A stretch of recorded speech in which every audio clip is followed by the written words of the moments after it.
And welcome inside the Matt Blatt Kia Studios, everybody. This is the Sports Bash on 97.3 ESPN. I'm your host, Mike Gill. Josh Henning producing today's show. You out there. How we feeling, everybody? Sixers lose Game 4 last night in Washington. So much to unpack from this one, as obviously the overreactors are out in full force today. But that's okay. I would expect a good old overreaction Monday on a Tuesday. It's really like a Monday because we were off yesterday. So it's like overreaction Monday on Tuesday because of the holiday. It kind of is Monday. So it all makes sense. I actually said to Josh, boy, am I glad the Sixers lost last night. Not because you want to see them lose. You certainly don't want to see Joel Embiid get hurt. But I'd hate to not have a week of games. I mean, at least Wednesday night I got something. But we will get into it all. Obviously, everybody is in a panic about the fact that, oh, my God, the Washington Wizards decide to do Hack-a-Ben. And apparently, that cost them the game last night. We'll tell you why it didn't cost them the game and what really bothers us about the game. We are jam-packed today on a Tuesday following a Sixer loss where you guys can get involved in a variety of ways.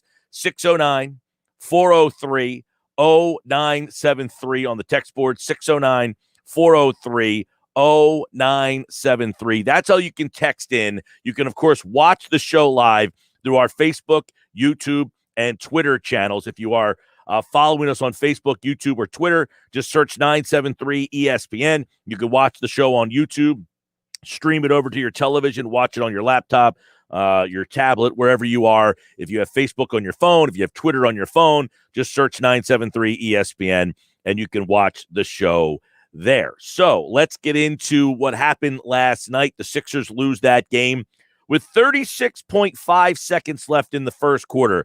Joel Embiid went out. And it was at that point of the game that I turned and said, they ain't winning this game tonight. Because anytime you lose a star player in the middle of the game,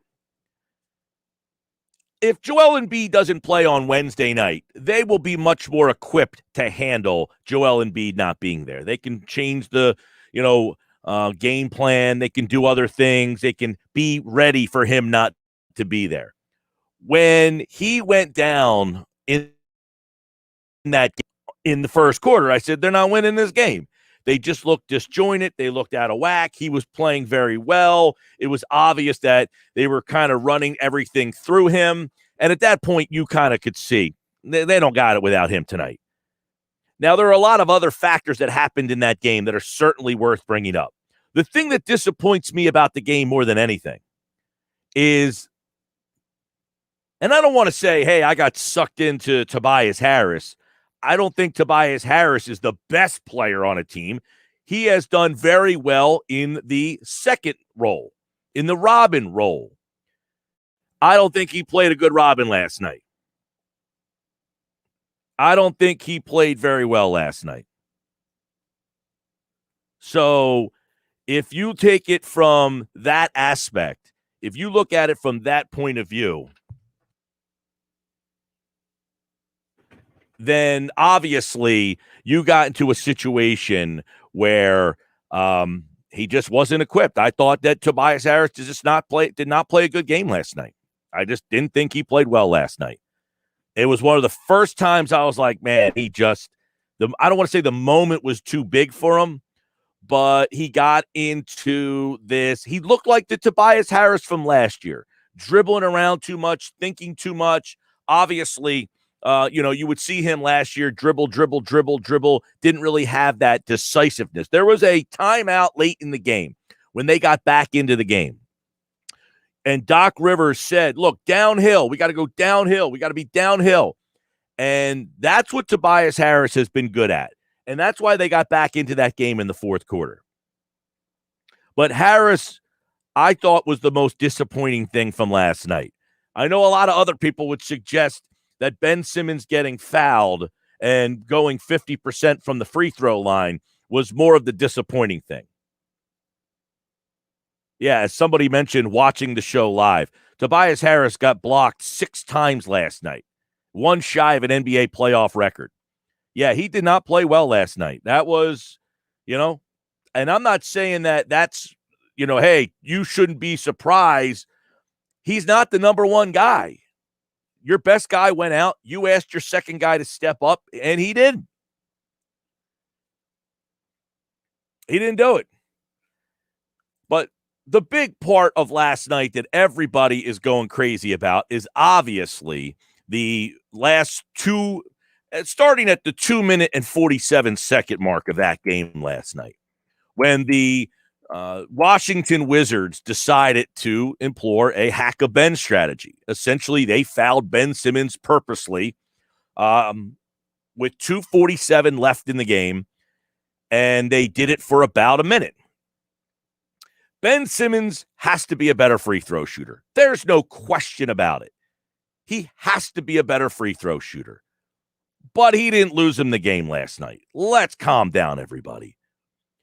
I know that Doc Rivers went a little overboard last night defending Ben Simmons, which I have no problem with. He has to do that. He has to stick up for Ben Simmons. He has to basically say, look, I have no problem with Ben Simmons, nor should he. Generally speaking, this was on Twitter last night from Jackson Frank, who does stuff for Liberty Ballers, that the Sixers generate 1 point per possession on offense. If you're an analytics guy, right? Ben Simmons, every time he gets fouled, if he shoots 50%, he's still generating the same amount of points that the Sixers average every time they go down the court. So this is where I thought it was bizarre. I feel like the Ben Simmons missing the free throws just bothers people so much because it's such an easy shot in their mind. Like, make your free throws. He's got to make his free throws. This isn't me absolving Ben Simmons of not making free throws. He has to make the free throws. But in reality, they didn't lose the game because Ben Simmons shot 50% from the free throw line. You understand that, right? Like, my buddy's telling me last night, I said, the game when Ben Simmons got fouled. I mean, realistically, if Ben Simmons made all 6 of the free throws, right, the Sixers would have been ahead by a point. They were down 2. So throughout all the fouling and all that stuff, there was a 40-second span where they fouled Ben Simmons. There was a 40-second span where they fouled him. It started at 2:47. So at 2:47 left in the basketball game, Ben Simmons gets fouled.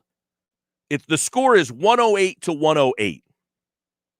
Simmons makes one of 2 to give them a 1-point lead. All right, so Philly's up by 1. Washington goes down and makes a basket, and now they go up by 1. Simmons gets fouled. He ties the game up. So at 2:28 left in the game, it's a tie game. All right? If he makes both of them, the one in the free 2:47 and this one, now the Sixers are up 2. Instead, they're tied. All right? Down the other end, Gafford makes a dunk, so they go up 2. So essentially, we would be tied still. All right? Simmons then makes one of 2. It makes it a 1-point game. If he makes both of them, the Sixers are up 2. They would have been up essentially 114-112. Gafford then gets fouled, and he makes one of 2. So the Sixers then would be up by 1. Well, after that, Simmons doesn't get fouled anymore. He got fouled late in the game with a minute left. By that point, they were down 3 in the game. He makes one of 2. The problem for the Sixers in the last minute of the game was they didn't get a stop. So where Simmons excels on the defensive end is where they came up the smallest. Yeah, Simmons could have made some free throws and made that game probably more, it could have been tighter. But in reality, if he makes all the free throws, if he went 6 for 6, they're only up by 1 with 2 minutes left. Most people you talk to, they didn't even know the rule that you can't foul intentionally with less than 2 minutes left in the game. So now you're telling these people, you can't have him on the court in the last 2 minutes of the game. You can't foul him in the last 2 minutes of the game intentionally. It's a technical foul. Did you not notice they didn't foul him after the 2 minute mark? They just stopped doing it. What, they decide that 50% of free throws was too much? No, you can't do it anymore. Somebody says, my buddy texts me, he says, they got to get him off the court the last 2 minutes of the game. This is why they won't want to. I said, they can't foul him in the last 2 minutes of the game, right? It's a strategy that Washington used a couple of years ago, and Simmons, they fouled him. They sent him to the line 29 times, if you remember that game. And I think Ben hit like 15 of 29 or 17 of 29 or something like that. So they've done it before. Look, if Ben Simmons can't make his free throws, if he's 0 for 6 in that moment, that's a big problem. Him going 1 of 2, the game was right there. If the Sixers get a stop on defense, look, you could say, well, make your free throws. You're still winning the game. You're up by 1. That's a big difference. Yeah, it is difference if you're leading by 1, but that's not why they lost the game. They didn't lose the game because Ben Simmons went 50% in the last in 40 seconds of the last quarter. You can certainly say what Doc Rivers said was right. Ben Simmons was lower on the list of why they lost that game last night. He played a role. Make your free throws, damn it. Make your free throws. I got no problem saying make your free throws. And there's going to be a game where they're going to need him to make those free throws. I don't think there's any question. Last night was that game. In every series, there's probably going to be a night where he needs to make them against a better opponent than the Washington Wizards. But I don't think anybody out there, any sane person out there would say that if Joel Embiid plays that game, that situation kind of comes up. Because they haven't used that in the entire playoffs yet. They haven't used that strategy at all because they couldn't. Because Embiid has dominated every game so far, just like he was last night. Did Ben Simmons' free throw shooting play a factor? Absolutely. It did last night. But it didn't cost him the game.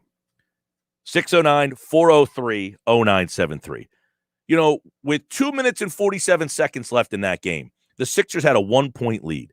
At the end of the 40 seconds, which is all it was a 40-second, they fouled Ben Simmons 3 times. The last foul came at 2:07. So for 40 seconds, they fouled him 3 times. It went from a Sixer 1-point lead to Washington up by 2. Actually, Washington was up by 1. With 2:07, Simmons hit a free throw to make the score 112-111. So it's a 1-point game with 2 minutes left. So we're saying the Sixers lost the game because they were down 1 with 2 minutes left in the game? With 2 minutes left in the game? I don't think so. I think they needed to play better defense, and they probably would have won that game. Even if Simmons makes all of those free throws, the Sixers are up 3. They still need to play defense, and they didn't. The Hachimura dunk with 1:16 left, that put them up by 4, right? That puts them up by 4. Simmons makes a free throw. It's a 1-possession game with 1 minute and 8 seconds left in the game. You're a 1-possession game. And then Hachimura makes that 3-pointer, and that pretty much with 45 seconds left, it puts you up by 6. 609-403-0973. Croce is listening to the show on the radio today. He says everybody needs to pump the brakes on Ben. Bottom line is without Joel, this team isn't going to the finals, whether Ben makes every free throw from now till whenever the Sixers get bumped. That is an excellent observation there, Croce. If Joel Embiid's MRI comes back today and says anything other than he's ready to play, this team's in absolute trouble. We all know they're not winning a title without him. So you look at anything that happens from this point forward, if it involves Joel Embiid not being there, we can all say kumbaya and get on out of here.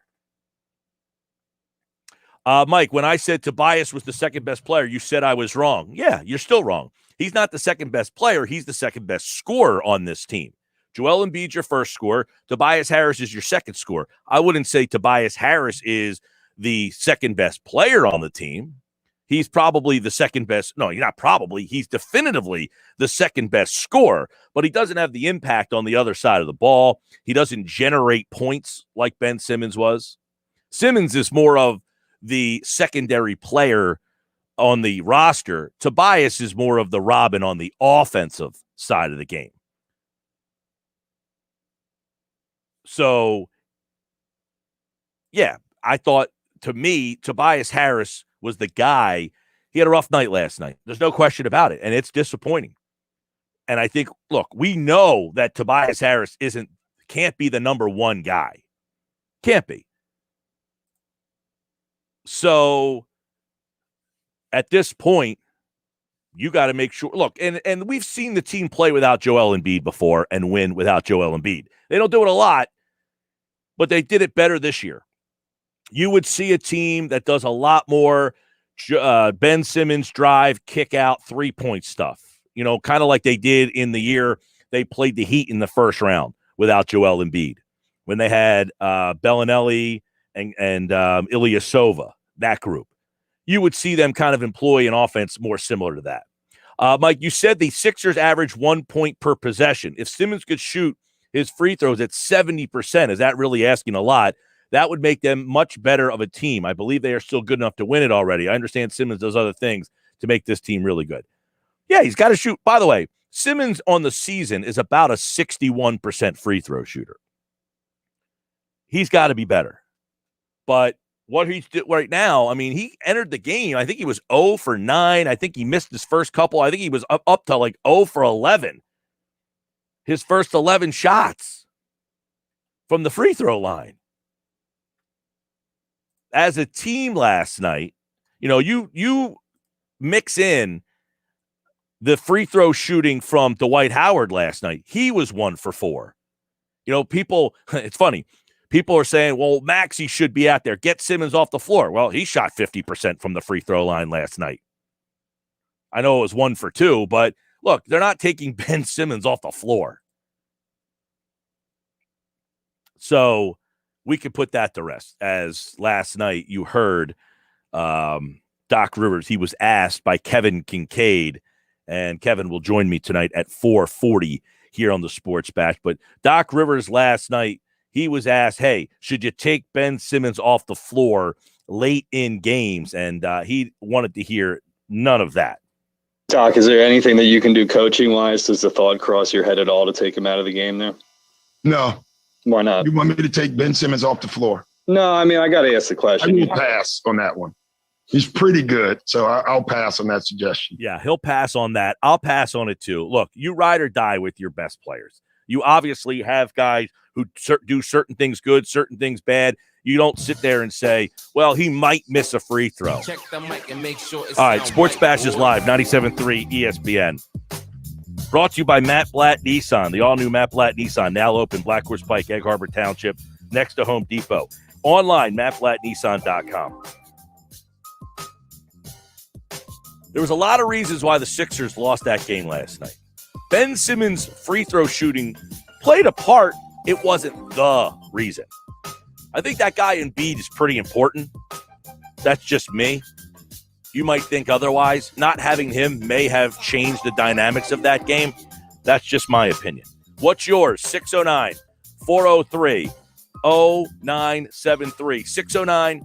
609-403-0973. Sports Bash live, 97.3 ESPN. Coming up in 20 minutes from now, the Phillies had an awful weekend and an awful day yesterday. Well, your questions reflected in the mailbag with Frank Klose coming up at 2:40 today on the Sports Bash live on 97.3 ESPN and the free mobile app. It's Sixers playoff basketball tomorrow night, right here on 97.3 ESPN, with the voice of the 76ers, Tom McInnes, calling all the exciting play-by-play action. In and out, no tap by 7-2.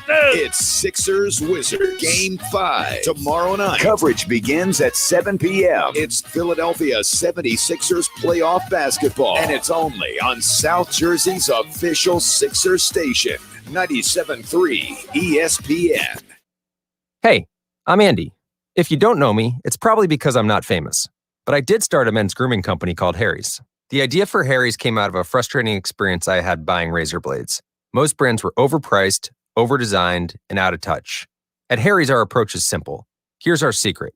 We make sharp, durable blades and sell them at honest prices for as low as $2 each. We care about quality so much that we do some crazy things, like buy a world-class German blade factory.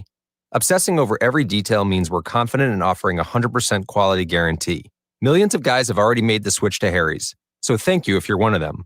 And if you're not, we hope you give us a try with this special offer. Get a Harry's starter set with a 5-blade razor, weighted handle, shave gel, and a travel cover, all for just $3 plus free shipping. Just go to harrys.com and enter 5510 at checkout. That's harrys.com, code 5510. Enjoy. Hey, everybody, it's Mike Gill for my guys over at PropSwap.com and the PropSwap app. We've been telling you about PropSwap. You could do it for baseball, basketball, football, golf. And recently, Luke, you had a guy make $4,000, and he's doing it not by just one big sale. He's been doing it with a lot of little sales, and I think our listeners out there could really learn about how this guy is using PropSwap. He's basically treating PropSwap like Beanie Baby sellers did with eBay in the 90s, or kind of what StubHub has become. Obviously, people are making a ton of money on those websites, and PropSwap is no different. What he's basically doing is he's buying a bunch of different tickets, living in Las Vegas, and he's focusing on East Coast teams. So Yankees to win the World Series, Sixers to win the NBA Finals, Boston Bruins to win the Stanley Cup, because out there, the odds are better in Las Vegas than they are out here. So he's making $20 tickets, $40 tickets, marking them up to a $20 ticket to $30 or a $40 ticket to $50. He's posting them on PropSwap immediately. And then as they're selling, he sends them in. And he's making about $700 to $800 a week.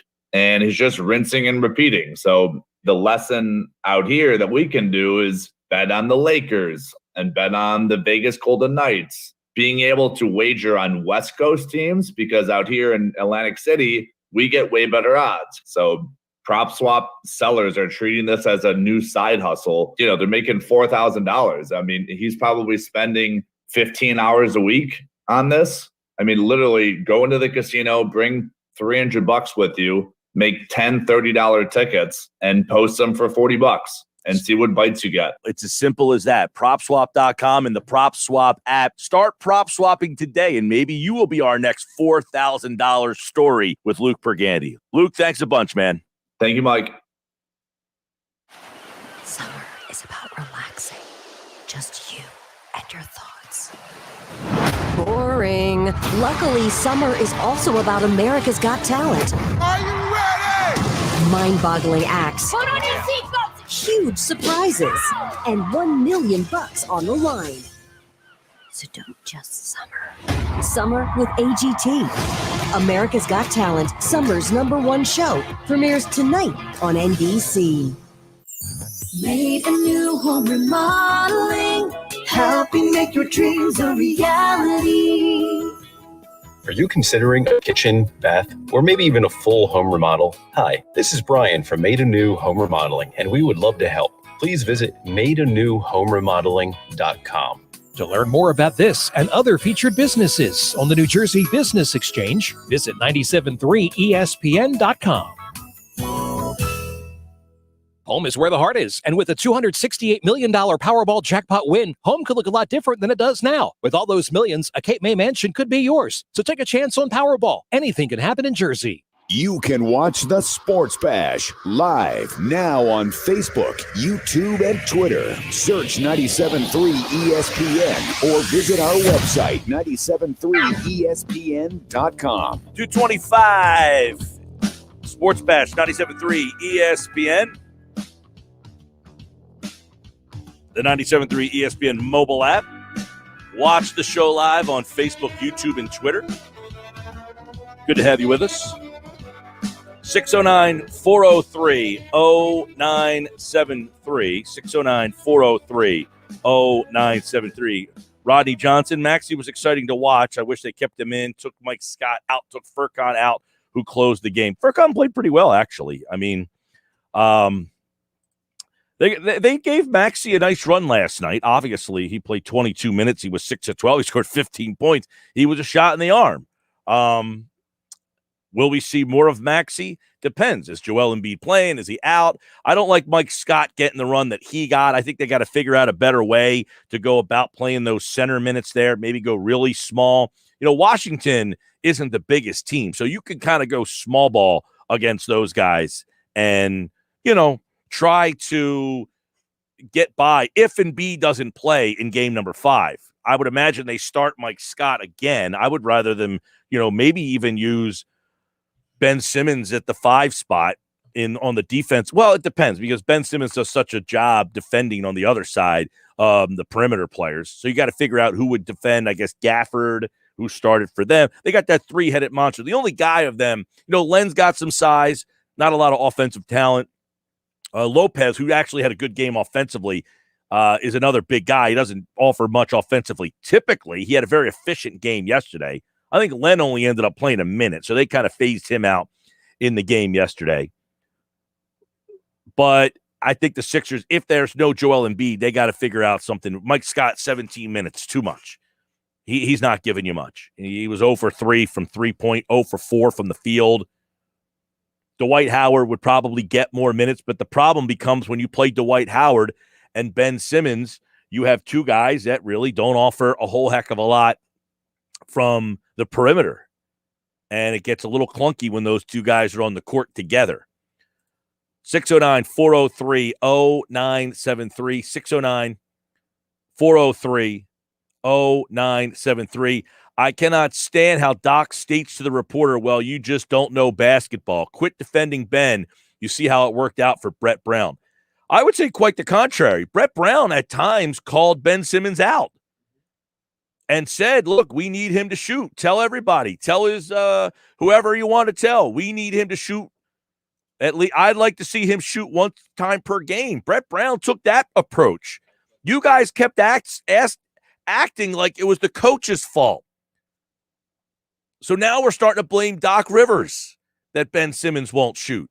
You know, before it was Brett Brown. It's his fault. Brett Brown needs to make him shoot. Brett Brown called Ben Simmons out numerous times. We always want to blame the coach.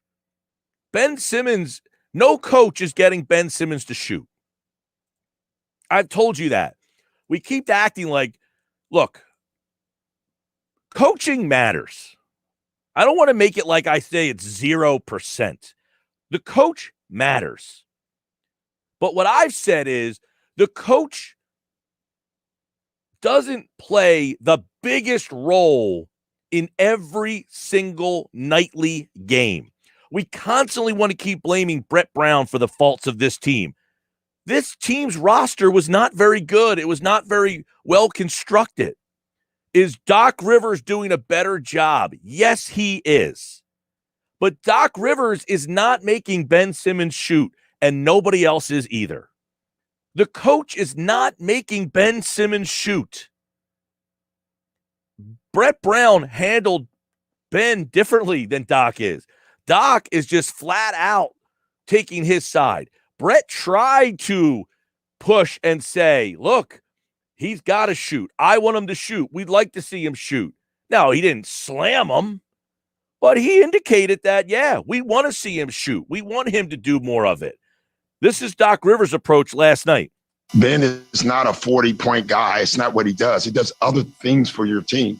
And I just don't understand why that's not sinking in our city. You know, everybody on the team doesn't have to be a scorer to help the team. Ben scores, but Ben creates scoring for us. That's what he does. So if I'm Ben at some point, I'd get tired of it. I just would. because he's just too good and he does so many good things for this basketball team. And I keep saying it. Celebrate him. Celebrate all the stuff he does well. We don't do that enough. Yeah, well, we don't do it enough, but I will say that approach there is certainly different from the approach Brett Brown took. Brett really tried to say, look, we want him to shoot. Tell his agent, tell his whoever, tell anybody that we want him to shoot. And that one really didn't go.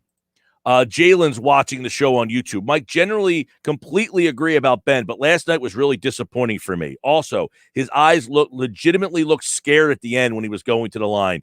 That was discouraging. I mean, look, he had missed 11 in a row or something like, was it 10 or 11 in a row? He actually made some in the biggest moments of the game. I thought that was more encouraging than anything. After missing 11 or 10, 11 in a row, that he actually stepped to the line and made a couple. And some of those 10 free throws really looked ugly. The fact that he actually stepped to that line and made 50% of them, I actually thought was encouraging. Because he looked, as you said, Jalen, I agree. He looked like he wanted no parts of stepping to that line at times. But then he made a couple. He made one. And then they fouled him again, and he made another one. And then he fouled him again. He made another. Like, I don't think Simmons looked at it like, oh, crap, I'm back at the line here. I just think in his mind, it's all about for him, what's the best shot? And in his mind, him shooting is not the best shot for them, which is accurate. He's not the best shooter of that crew. He always wants to make the right basketball play. He wants to make the right pass. He wants to find the right guy. He'll shoot when he feels like it's the right play. So him getting fouled, in his mind, that's not the right play for our team. Somebody else should be. Now, you would say, well, then he's got to get the ball in his hands. Well, if you're going to intentionally foul him with 2:47 left in the game, there's nothing you can do there. He's just got to keep the game within range for then when that game gets to 2 minutes, which he did. That game was a 1-point game at the 2-minute mark. At that point, the Sixers, with 2 minutes left in that game and a 1-point game, you have to be able to close that team out. Alpha Eagle 75 is watching on YouTube. Says, is it weird that there's no update on Embiid? I would say a little weird, only because Davis Bertans got an MRI this morning, and the news on him, he is out for the rest of the series. So they will not have Bertans, who actually shot it really well last night. He had, 15 points before he left with injury? So he has shot the ball pretty well in the series. He has been one of the few outside bright spots for them. So, yes, it is a little weird, I guess. Now, let me refresh everything here and see if there's any update on. I don't see anything yet on Embiid. I would imagine you're going to hear something by the time the show ends today. But how about the fact that the Sixers plane broke down last night? By the way, who knew they flew to Washington? Usually they take the train down there. Yeah. 609-403-0973. The sensitivity around Ben is grotesque. The coach is afraid to criticize the player because he knows Ben won't take it like a man and he'll go into his turtle shell. All right, we'll move on from that one. Maybe the coach actually thinks the player's pretty good. You ever think of that? Maybe the coach legitimately thinks Ben Simmons is a good player. And maybe the coach is right about that. Did you ever think of that? That's just a possibility, that the coach actually believes that the player is a good player. You know? That's a possibility. But in that guy's mind and a lot of fans' mind, they want Ben Simmons to be a 40-point scorer, not a 40-point scorer. I thought that's where he went a little bit. I think he was just conflating, like, you want him to score 40, that's not who he is. His point is, if you want him to be a scorer, that's not who we want him to be. That's essentially Rivers' message. If you want him to be a big-time scorer, that's not the player that we want him to be. All right, coming up on the other side, we're going to change gears a little bit to the Phillies, who had a rough day yesterday. How rough is this season about to become? Should there be changes? The Phillies Mailbag answers those questions and more. Sports Bash brought to you by Matt Blatt Kia. They want to get you approved today. Matt Blatt, 6211 Black Horse Pike in Egg Harbor Township. This is the Sports Bash Live on 97.3 ESPN. And don't forget, download the free mobile app. It's free thanks to First Bank of Sea Isle, where you can customize whatever alerts you want to get sent to your phone. And you can always watch the show live on Facebook, YouTube, and Twitter. Turn it on. Leave it on. The Sports Bash on 97.3 ESPN. Home is where the heart is. And with a $268 million Powerball jackpot win, home could look a lot different than it does now. With all those millions, a Cape May mansion could be yours. So take a chance on Powerball. Anything can happen in Jersey. Summer is about relaxing. Just you and your thoughts. Boring. Luckily, summer is also about America's Got Talent. Are you ready? Mind-boggling acts. Put on your seatbelts. Huge surprises. And $1 million on the line. So don't just summer. Summer with AGT. America's Got Talent, summer's #1 show, premieres tonight on NBC. Some people are easily moved. Wasn't that just the saddest movie ever? Whatever. Others, not so much. Oh, look at the puppies! Just dogs, but smaller, so what? But even those who aren't easily moved. Look, your long-lost brother's been found. Oh, hi, Mike. Can be moved by us. Yeah, we're that good. Use Clark's Moving and Storage in Rio Grande for your next local or long-distance move. Visit Clark's Moving and Storage online at clarksmoving.net. Start with everyone with a brand new puppy they cannot leave home alone. And there he is now, disemboweling a sofa. Now narrow it to the puppy parents who need to get their prescriptions refilled today. For you, there's Walgreens same-day prescription delivery. Medication sent right to your door from the local Walgreens you already know and trust. So you can spend all day at home teaching your new puppy some manners. Elroy, roll over. Or just sit there and tilt your head. Aw. To join, text JOIN-RX to 21525. Okay, 3 dozen by tomorrow morning. Yeah, the roses and Faraz's flower shop is blooming. To keep up with high demand, he must strengthen his business's roots. Just 1 second. Faraz's flowers. Hold, please. Hi, how are you doing? Welcome to Faraz's. Indeed can help him hire the people he needs. I need Indeed. Indeed you do. When you sponsor a job, you immediately get your short list of quality candidates whose resumes on Indeed match your job criteria. Visit Indeed.com/credit and get $75 towards your first sponsored job. Terms and conditions apply. It's the perfect season for a powerful business upgrade with Dell Technologies Summer Sale Event. Save up to 45% on secure PCs built for business with Windows 10 Pro. You'll also find great savings on Dell servers, monitors, docks, and other accessories to help boost productivity. Plus, enjoy free shipping on everything. Do more with modern devices and Windows 10 Pro. Call 877-ASK-DELL for a Dell Technologies advisor who can help you find the right tech. That's 877-ASK-DELL for business specials during Dell's Summer Sale Event. It's time for some straight talk. You've got real work to do, but everyone's sucking up the free Wi-Fi faster than a Mocha Choco double frap on ice. So be your own hotspot. Now with Straight Talk Wireless, get 10 gigs of hotspot data with the ultimate unlimited plan. Just $55 a month on America's largest and most dependable networks. You don't have to find a hotspot. You are the hotspot. Straight Talk Wireless. No contract, no compromise. Compatible device required. See straighttalk.com. I need tech that can make me as productive in my home office as I am at my office. It's possible with Staples Connect. How about tech that lets me work hands-free and wireless? Also possible.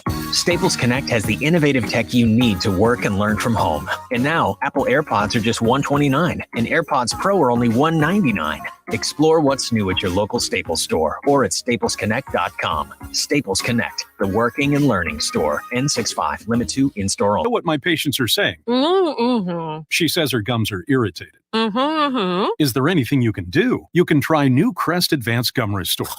It detoxifies below the gum line to restore your gums back to health in just 7 days. Summer is about relaxing. Just you and your thoughts. Boring. Luckily, summer is also about America's Got Talent. Are you ready? Mind-boggling acts. Put on your seatbelts. Huge surprises. And $1 million on the line. So don't just summer. Summer with AGT. America's Got Talent, summer's #1 show, premieres tonight on NBC. So in life, throws you uh-ohs.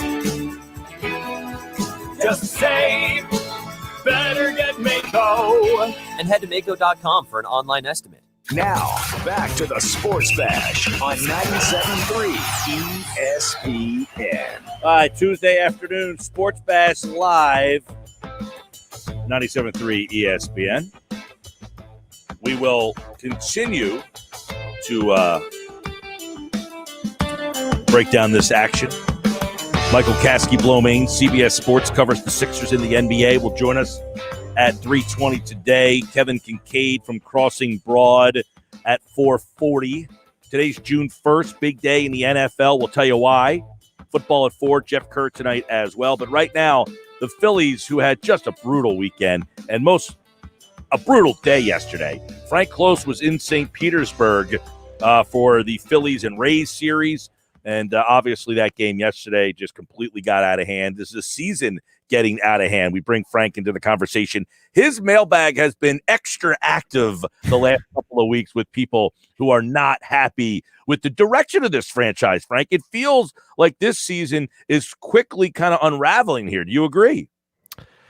I don't know if I want to totally go unraveling at this point, but it's clearly not where they want it to be, and this is they need to be better. I think that comes down to it. But there's just a certain sense of hopelessness with this Phillies team that I just can't totally explain it. And if you look at the many questions we've got, most of them are negative, talking about trading people away, rebuilding. Like the mind of the fan is that this team is just not going to be able to work.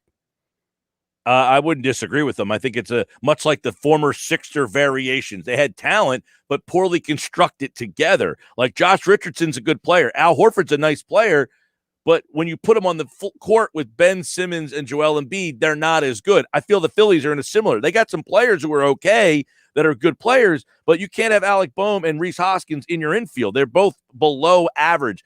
Right now, McCutchen is not a good outfielder. Harper's just a good outfielder. He's not great. Center field, you have a weak outfielder. So I feel like the roster configuration is also a problem here. Especially it gets exposed when you see some of the regulars get injured, right? I tweeted this during yesterday's game. Like Brad Miller should not be an outfielder. Brad Miller never really was an outfielder, and they have to throw him there. They have to throw him there out of desperation, and when that happens, I get it. But I said this the other day. I know he's hitting the ball and he's a good hitter, but when you have to hit him third in your lineup, that really shows you where the direction of your franchise is. When you have a journeyman, just an average journeyman hitting in the middle of your lineup, that kind of shows you the problems you're having. Yeah, the Phillies did pay him a premium for an extra guy because they felt that they could plug him in when absolutely necessary to some of these spots. But the problem is he's been playing every single day in a starting capacity, out of position, and that's just not what you want out of him. You'd rather see Matt Joyce. Hey, remember Matt Joyce? He was signed to be the left-handed backup outfielder. He's hitting under 100. And when Matt Joyce can't hit for you, well, then you got to throw Brad Miller in the outfield. You don't have a good right-handed bat because Scott Kingery couldn't help the Phillies. So they're just a really tough spot where they have to play Brad Miller every single day. He's in key spots in the lineup. And even though he's a productive extra man on most teams, he's way overused. All right, Frank, a lot of questions this week in the mailbag. And a lot of them, as you mentioned, we're all kind of hinting at, should they bag this season? Is it time to move? I thought this was interesting from Joe. Pull the trigger on trading one of your top 2 starters for prospects. Should they rebuild? Should they start rebuilding? Hoskins, Boehm. Where do we go from here? So that line of questioning was a very prevalent one in this week's mailbag. So I spent a lot of time yesterday just kind of breaking down the Phillies and where they're at and what's kind of led to a lot of this. Now, I didn't really get into the pitching. I didn't necessarily get into the defense. However, 4 players make up 37% of this payroll, and that's Bryce Harper, JT Realmuto, Didi Gregorius, and Gene Segura. When they're all playing, they seem to be much, much better. If you look at the records, 10-8 when the 4 of them are all playing in the game. 10-8. That even includes the days that were days off and they came in to pinch hit or whatever else. But if you look at the record otherwise, that's 15-21. So it clearly seems that when those four are all in your lineup, you do okay. So I feel like before the Phillies do anything drastic, I mean, luckily there's still some time till the end of July, but when all four of them are there, they tend to play much better. If you look at the runs per game, when one of them is missing, one or more of them is missing, it's almost a full run less than when all four of them are in your lineup. So what I would say to fans right now is take a deep breath, see where you are in a month. Because if you get Didi back, if you get Bryce Harper back, then your lineup might start functioning better than it should right now. Then you start seeing guys less and less out of position, like Brad Miller we just mentioned, right? And people can find their regular roles. And then maybe, as you mentioned, Andrew McCutchen, maybe that's not so bad, right? Maybe then, Odubel Herrera, he's been decent at the plate as of late. Even if he's not, you can deal with that. So I feel like if you get all four of them in place, you're going to have a much, much different ball club. And I think the Phillies really need to see them all get healthy, see where they're at, and then kind of go from there. Now, there are some big picture questions, like you said, about Rhys Hoskins and Alec Boehm. Can they be on the same team? Well, is there going to be a designated hitter next year?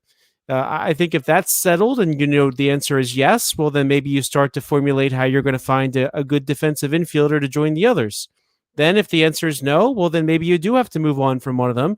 And not that, one of the questions was like, well, which one do you get rid of? Well, I don't think it's a matter of getting rid of. I think it's a matter of, can the Phillies just say nobody's untouchable and make the best trade that's going to make the team better at the end of the day? And I think that's how you really have to think about it.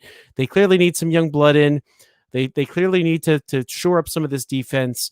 And those are really big picture questions that really aren't going to be answered within a season. So at this point, I think you need to see what you got, if they're all healthy, and then see how you want to supplement this roster come July if you have an opportunity to do so. All right, some more questions from this week's mailbag here with Frank Klose, his Phillies mailbag every Tuesday at 97.3 ESPN.com. People want to know, what about Nick Maton? Has he essentially been benched? In a way, yes. I think it kind of snuck up on everybody, or maybe the bigger problems make people not realize it. But Nick Maton has not gotten a hit in his last 10 games in the Phillies. His last hit came on May 18th. But also May 18th, that was the day that Ronald Torreyes came back from his bout with COVID.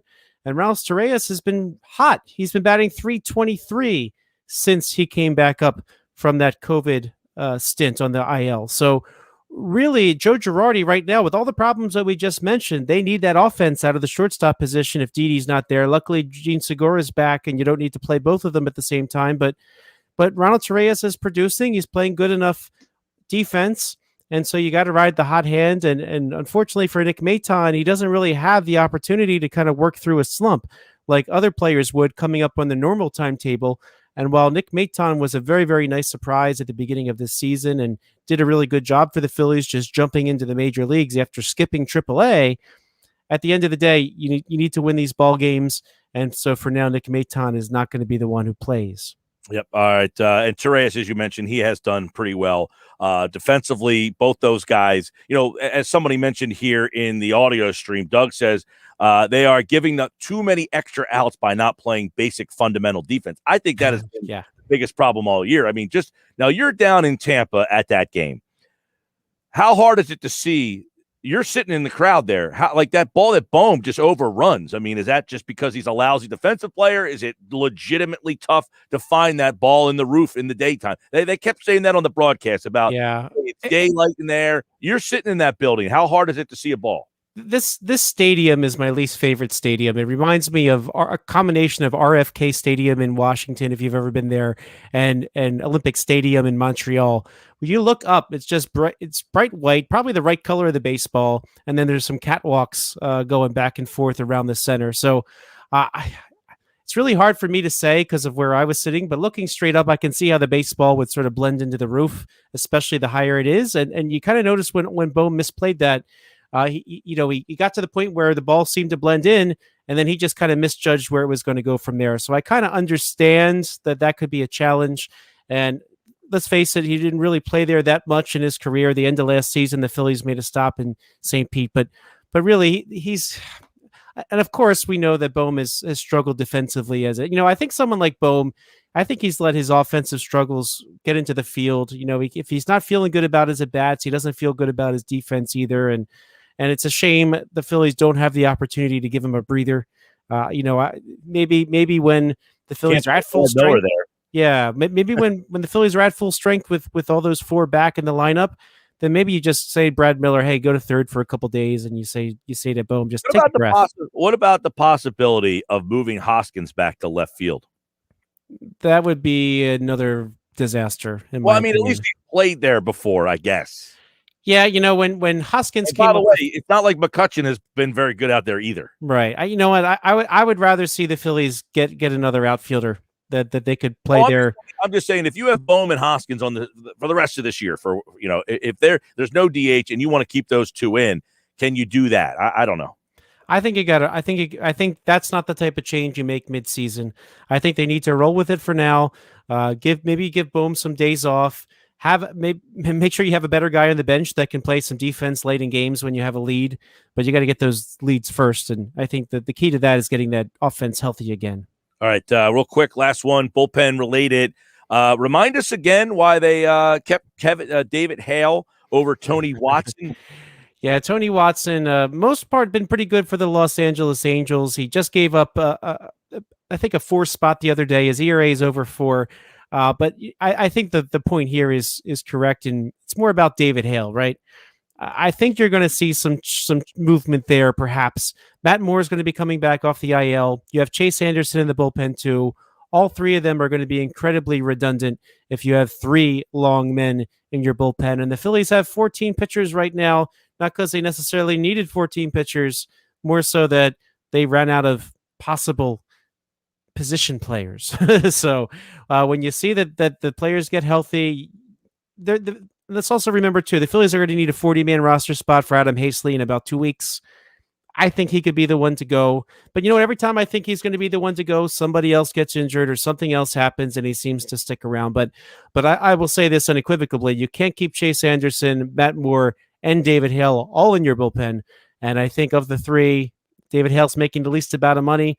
He's been hit around the hardest. I think he'd be the one to go when they're at full strength and they have all 3 there. But by the way, Ranger Suarez, kudos to him.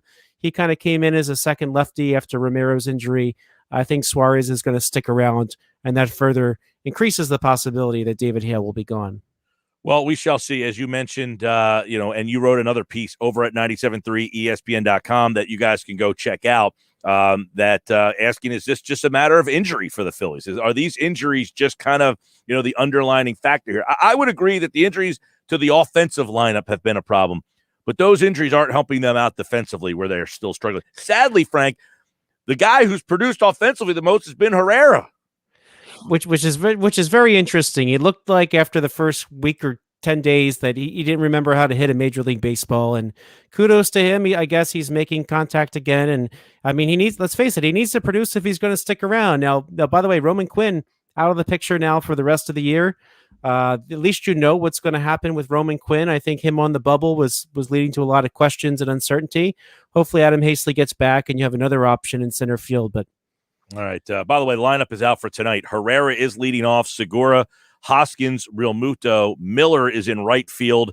McCutchen is in left. Bohm is at third. Torreyes, and you'll get, of course, Aaron Nola tonight for their game in Cincinnati. Herrera in center. Segura at second. Hoskins at first. Realmuto catching, Miller in right, McCutchen in left, Bohm at third, Torreyes. There you go. That's your lineup for tonight's game. Frank Klose's Phillies mailbag was active this week, and he, like all guys, appeared via the Boardwalk Honda hotline. Thanks, Frank. Thanks, Mike. All right, Frank Klose, of course, you can always ask Frank a question in the mailbag. Just go to @FrankKlose on Twitter and shoot him a tweet. And if he picks your question, you can hear your question being discussed right here on the Sports Bash. All right, Sports Bash Live, 97.3 ESPN, the free mobile app. And don't forget, you can watch the show on Facebook, YouTube, and Twitter. Just search 973 ESPN on all those platforms. When we come back, the NBA playoffs continue, how to bet them moving forward, and how to bet this tricky Sixers game. with no Joel Embiid yet. We don't know the status of Joel Embiid yet. How do you bet that game? Do you jump on it now? Do you wait? We'll ask Jeff Nadu coming up.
On the Lakers and bet on the Vegas Golden Knights, being able to wager on West Coast teams, because out here in Atlantic City, we get way better odds. So prop swap sellers are treating this as a new side hustle. You know, they're making $4,000. I mean, he's probably spending 15 hours a week on this. I mean, literally go into the casino, bring $300 with you, make $10, $30 tickets and post them for $40 and see what bites you get. It's as simple as that. PropSwap.com and the PropSwap app. Start prop swapping today, and maybe you will be our next $4,000 story with Luke Burgandy. Luke, thanks a bunch, man.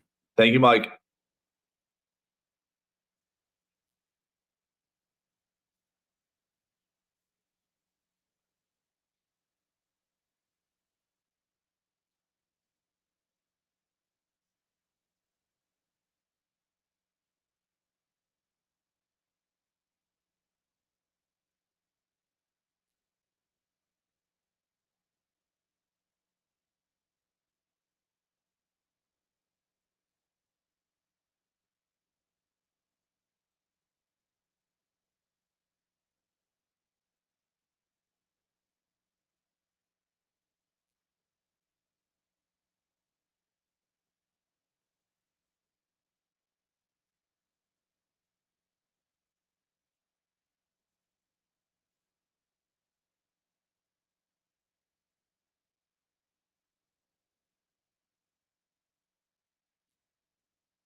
Summer is about relaxing.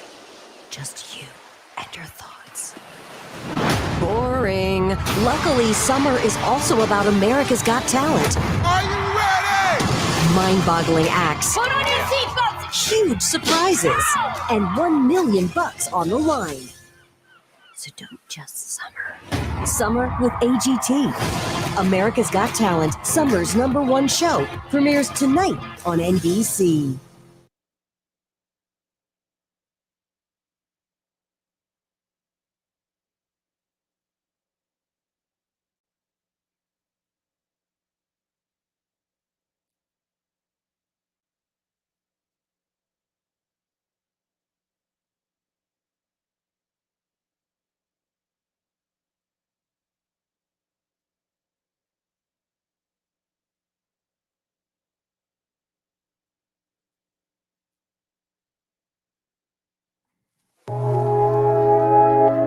All right, hour 2 of the Sports Bash live on 97.3 ESPN, the free mobile app. And, of course, you can watch the show live on Facebook, YouTube, and Twitter. Just search 973 ESPN. Jeff Nadu here to talk a little bit about how to bet these NBA playoff games tonight, tomorrow.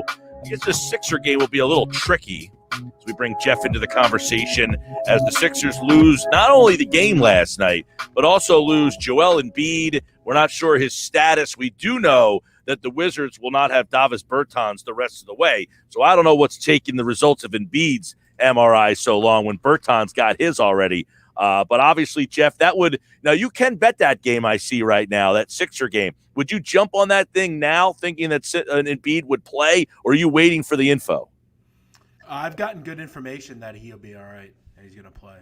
So, listen, which is good because this team, it could be the first team in I think ever to blow a 3-0 series lead. They're bad without Joel Embiid. It's that simple. They would definitely be the first team to ever lose when they led 3 games to none. Now, the line in that game right now, as we sit here before the Embiid news, it started at 5.5. It's up to 7 in certain spots. And that's an indication that this injury is not as bad as leading on because the betting public is not betting this game right now. They weren't betting it this morning. They weren't betting it last night.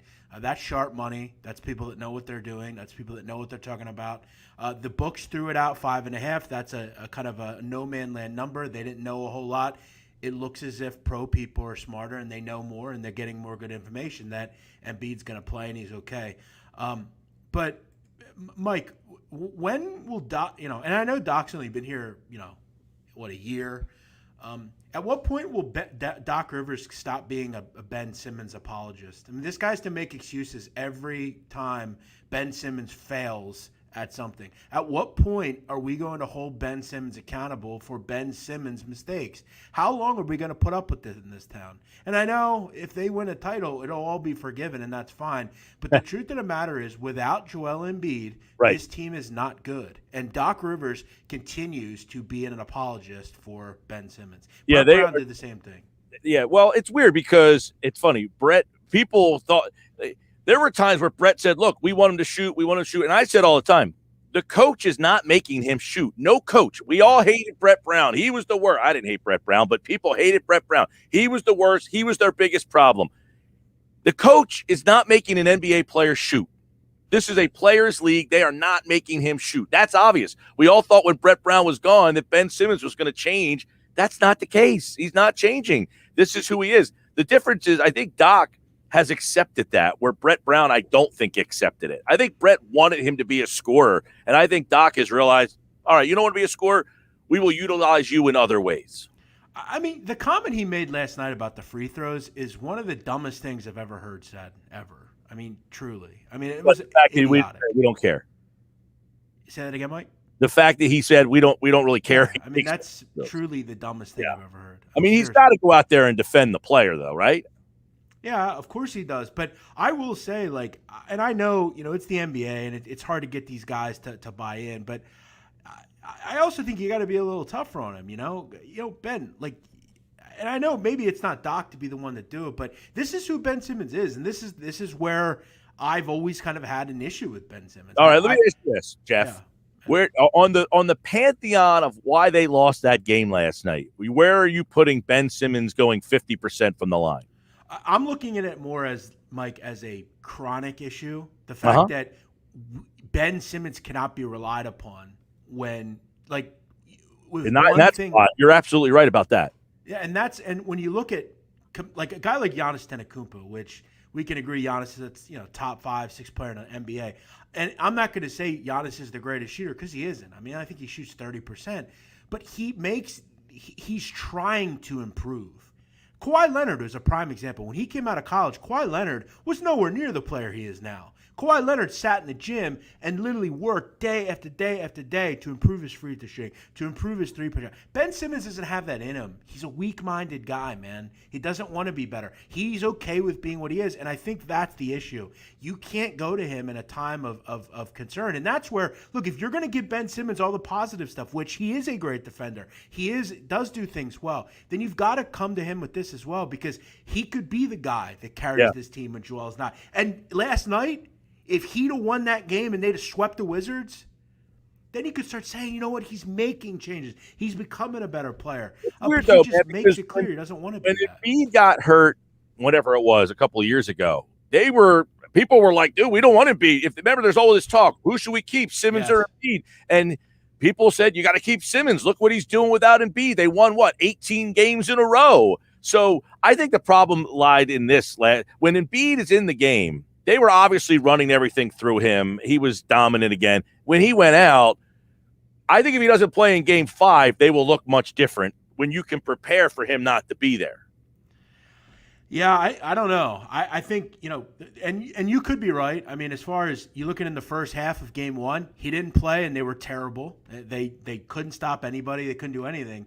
Yeah. But yeah, I mean, you're right. I think maybe it'll be a little bit different. And look, the Wizards are a bad team. Defensively, they're horrible. And I think the Sixers just lost a lot of luster last night once he went out. But, as soon as he went down, Jeff, I was like, they ain't winning this game.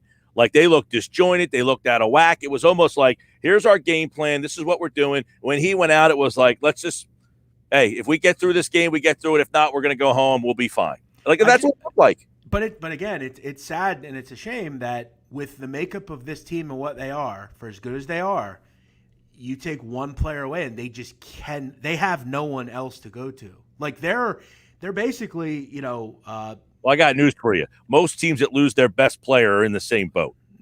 The Nets could lose one or two of them and still win games.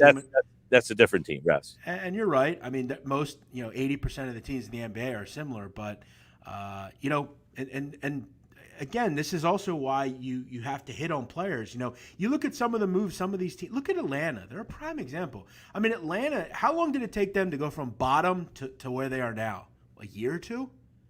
That's competent GM stuff there. So, Joe, I guess I'm kind of irritated. Ben Simmons, I'm tired of him. I'm over him. And it's the fact that he just doesn't seem to care at all. Well, tomorrow night, it's interesting. We'll see. I don't know. You said you got information that says that good information. I think he plays. That number stuff with the line is pretty clear. I mean, that's, again, this is not the betting public moving the line 2 points. Okay, it was 5.5, now it's 7.5. That's big-time sharp stuff. That's why I figured, when I saw it open at 5.5 and it was going the other direction, that kind of said people are pretty confident that he's going to play. Good news for fans. They'll be happy. And look, going to home helps a little bit. Obviously, it's a different building. But look, the Wizards are playing with house money. House too, by the way. What was that? Going to be a full house.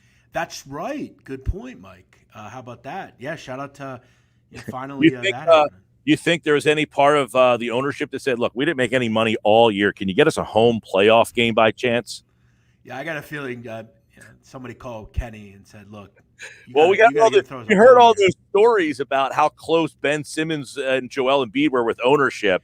Maybe the owner said to Ben, hey, make sure you get this game back home. That's true. Mike, I will say this. It's absolutely ridiculous at this point, if you're going to make people either be vaccinated or COVID negative, why is there not a flaw? It makes no sense. Like, why is there like 6,000 that can't show up? Like, it makes no sense. Should have been like that from the beginning. Yeah, it's going to be a full house. They actually moved it. It was supposed to be July 11th, and they moved it up to this date here. So that's good. I mean, because we were going to still be waiting another month for this. It's going to be a nice gate tomorrow for the arena. They're going to make a ton of money tomorrow. Yes, they are. All right, let's rip through a couple of these, get some thoughts from the big man. BMOC, Jeff Nadu's here. Celtics, that game was 11.5. It's up to 13. Now, it feels like nobody thinks the Celtics are stealing another one. They stole one the other night. Yeah, but then they just got worked the other night as well. I mean, defensively, they're lost without Robert Williams, which is crazy. But for whatever reason, the Boston Celtics, Mike, just don't value bigs. They feel like they can get through games without rim protection, and they can't. I mean, the Nets have done it absolutely whatever they wanted over the last 3 games on offense. And I think at this point, outside of Jason Tatum, what the hell do you have here? I mean, Marcus Smart's not a scorer. That's not a guy you go to for buckets. And they lost Jaylen Brown, too. Yeah, and you lose, Evan Fournier's been okay, but he's not Gordon Hayward either. So I think, sharp money is on the Nets. This is screaming like, 128, 108 or something. I think this is a blowout victory for the Nets. I also like the over. I mean, for what it's worth, for as bad as Boston is defensively at the rim, they have been pretty good on offense. They've been finding ways to get into the 110s and the 120s. I think the total is too low. They're not going to set a total in the playoffs above 235, but I think you make the case this total should be higher. It's 234.5 at certain places, 233.5 over at BetMGM. Trailblazers Nuggets. This is a 2-2 series. This one's been a lot of fun. It opened at 1.5, Jeff. It's 2.5 DraftKings, 2 FanDuel, and pretty much everywhere else. I will say this. I have not seen a more pathetic performance in a playoff game from one team than the Nuggets on Saturday in a long time. So bad. I mean, it's really horrific. I think there are high school teams in this country that could have beat them that game. It was ugly. But they still got the 210 combined points. For as bad as the Trailblazers, I thought what Dame Lillard played, at least in the last quarter, they were horrific. Denver couldn't do anything. Porter was a non-factor. Jokic was a non-factor.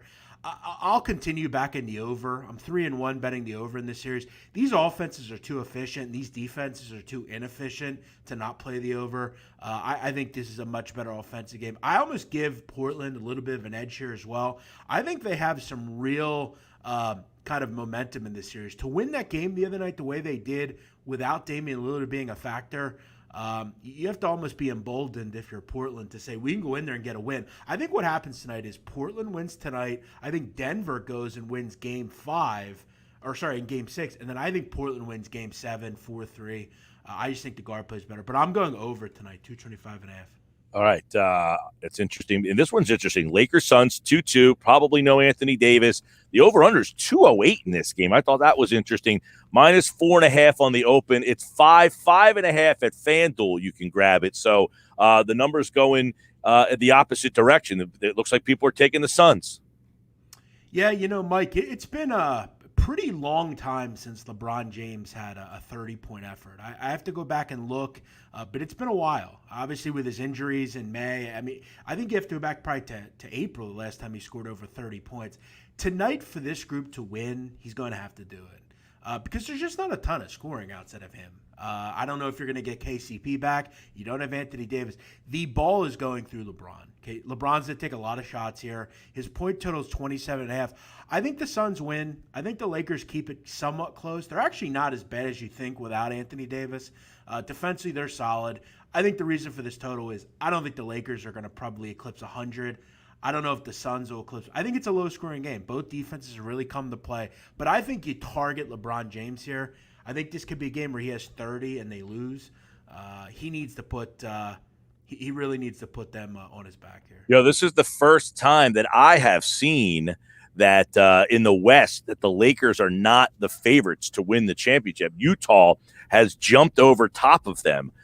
So if you want to prop swap and jump out there, buy a Lakers ticket, they are plus 600. The Jazz are now plus 400 to win the NBA championship. This is the first time I haven't seen the Lakers in the top spot in the West. So big time dog to even win this series. I agree with that as well. I think the Jazz are the best team in the West. They were coming into the season, into the playoffs. And, with Conley, Mike, let me ask you a question about Mike Conley. If Mike Conley was on the Sixers, you think they lose last night? No. Mike Conley's a good fit for this team. I'm a big Mike Conley fan. I would love. Although I am not as anti Ben Simmons as you. If the Sixers had Kyle Lowry, they win last night. Without Joel Embiid, right? Without Joel Embiid, Ben Simmons is not going to be the guy that can score for you. So if you're saying Joel Embiid's out, you need to be the scorer. I mean, he doesn't really do anything. He kind of you have to hide him, frankly, Mike. It's like playing 4 on offense opposed to 5. Sometimes. Listen, we'll see. I hope Joel's okay. I think he's electric. There's no doubt. Look, if Joel Embiid's out, you got no shot. Mike, let me ask you: if Joel Embiid, let's say he doesn't play the rest of the series, you could see a significant situation where Washington comes back and wins. I would be pretty surprised, but I wouldn't say with 0% chance. I mean, they got 2 legit all-stars on that team. If you have no Joel Embiid, you essentially you don't. We also have to remember, Mike, and I know that, and I do not want to target the listener base. I know most fans are very homer. They don't want to admit anything. The truth of the matter is nothing I just said is untrue at all. The Sixers would have won with Mike Conley and Kyle Lowry. Ben Simmons is not capable of taking this team anywhere if Joel Embiid's not there. Agree. It's that simple. I would agree with that, though. I would agree with that. That Simmons is not the player that you can count on to be the scorer for your team and carry you. He needs that he needs that guy who the team has shifted from a Simmons and Embiid team to a Embiid Harris offense. People need to stop making excuses for Ben Simmons. You have to stop allowing him to. He's just not that guy. It sucks, and people need to stop making excuses. Well, His fan base is excuse makers now. That's what they are. The way I kind of look at Simmons at this point is, if you want him to score, you're going to be disappointed. But when you look at like the Bulls team, they had Jordan, they had Pippen. Ben Simmons is essentially Rodman.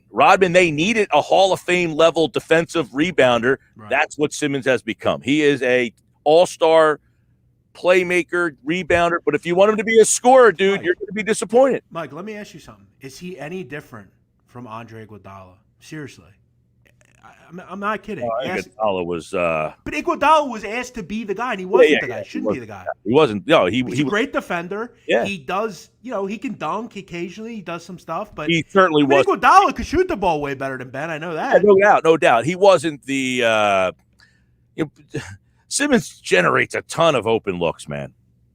But on his own, that gets lost in the sauce a lot. Right. And like on his Steph own, Curry is an average player. You put him on with Ben Simmons, he becomes a good player. Same with Danny Green. Those guys are just But when they got open looks all day, they're shooting 45% from 3 because the whole day. Here's what let me ask you. Why do defenses just 3 guys go to Ben Simmons? Why? He's not going to shoot. They still all go to him. And soon as he sucks in and he says the second he's like a quarterback playing the option. The second you leave that guy, I'm going to dish it out. And if Seth Curry gets 2 feet to shoot, he's going to make it 45%. We've seen it in the playoffs where teams will literally just stop at the free throw line and just let him do whatever he wants. Right. They can't do it anymore, though, because the Sixers now have 2 guys that can bury a shot. Before, Josh Richardson ain't making a 3. Go ahead.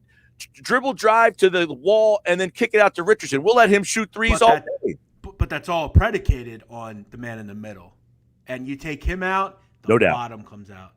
All right, Jeff Nadu. At Jeff Nadu. He's the host of the Hoops Betting Hour every day. At Jeff Nadu on Twitter. He talks hoops.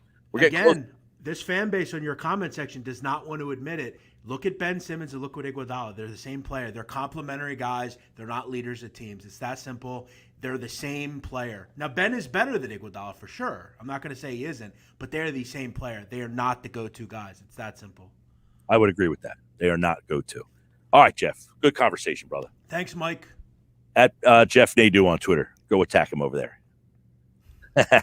Take care. All right, Jeff Nadu, like all guests, appeared via the Boardwalk Honda hotline. And, hey, everybody certainly has their opinions. We're all open to them here on the Sports Bash Live. I told you, I don't agree with him wholeheartedly on some of the things, but some of the things that I agree. Ben Simmons is not the guy. You cannot rely on him to be the guy.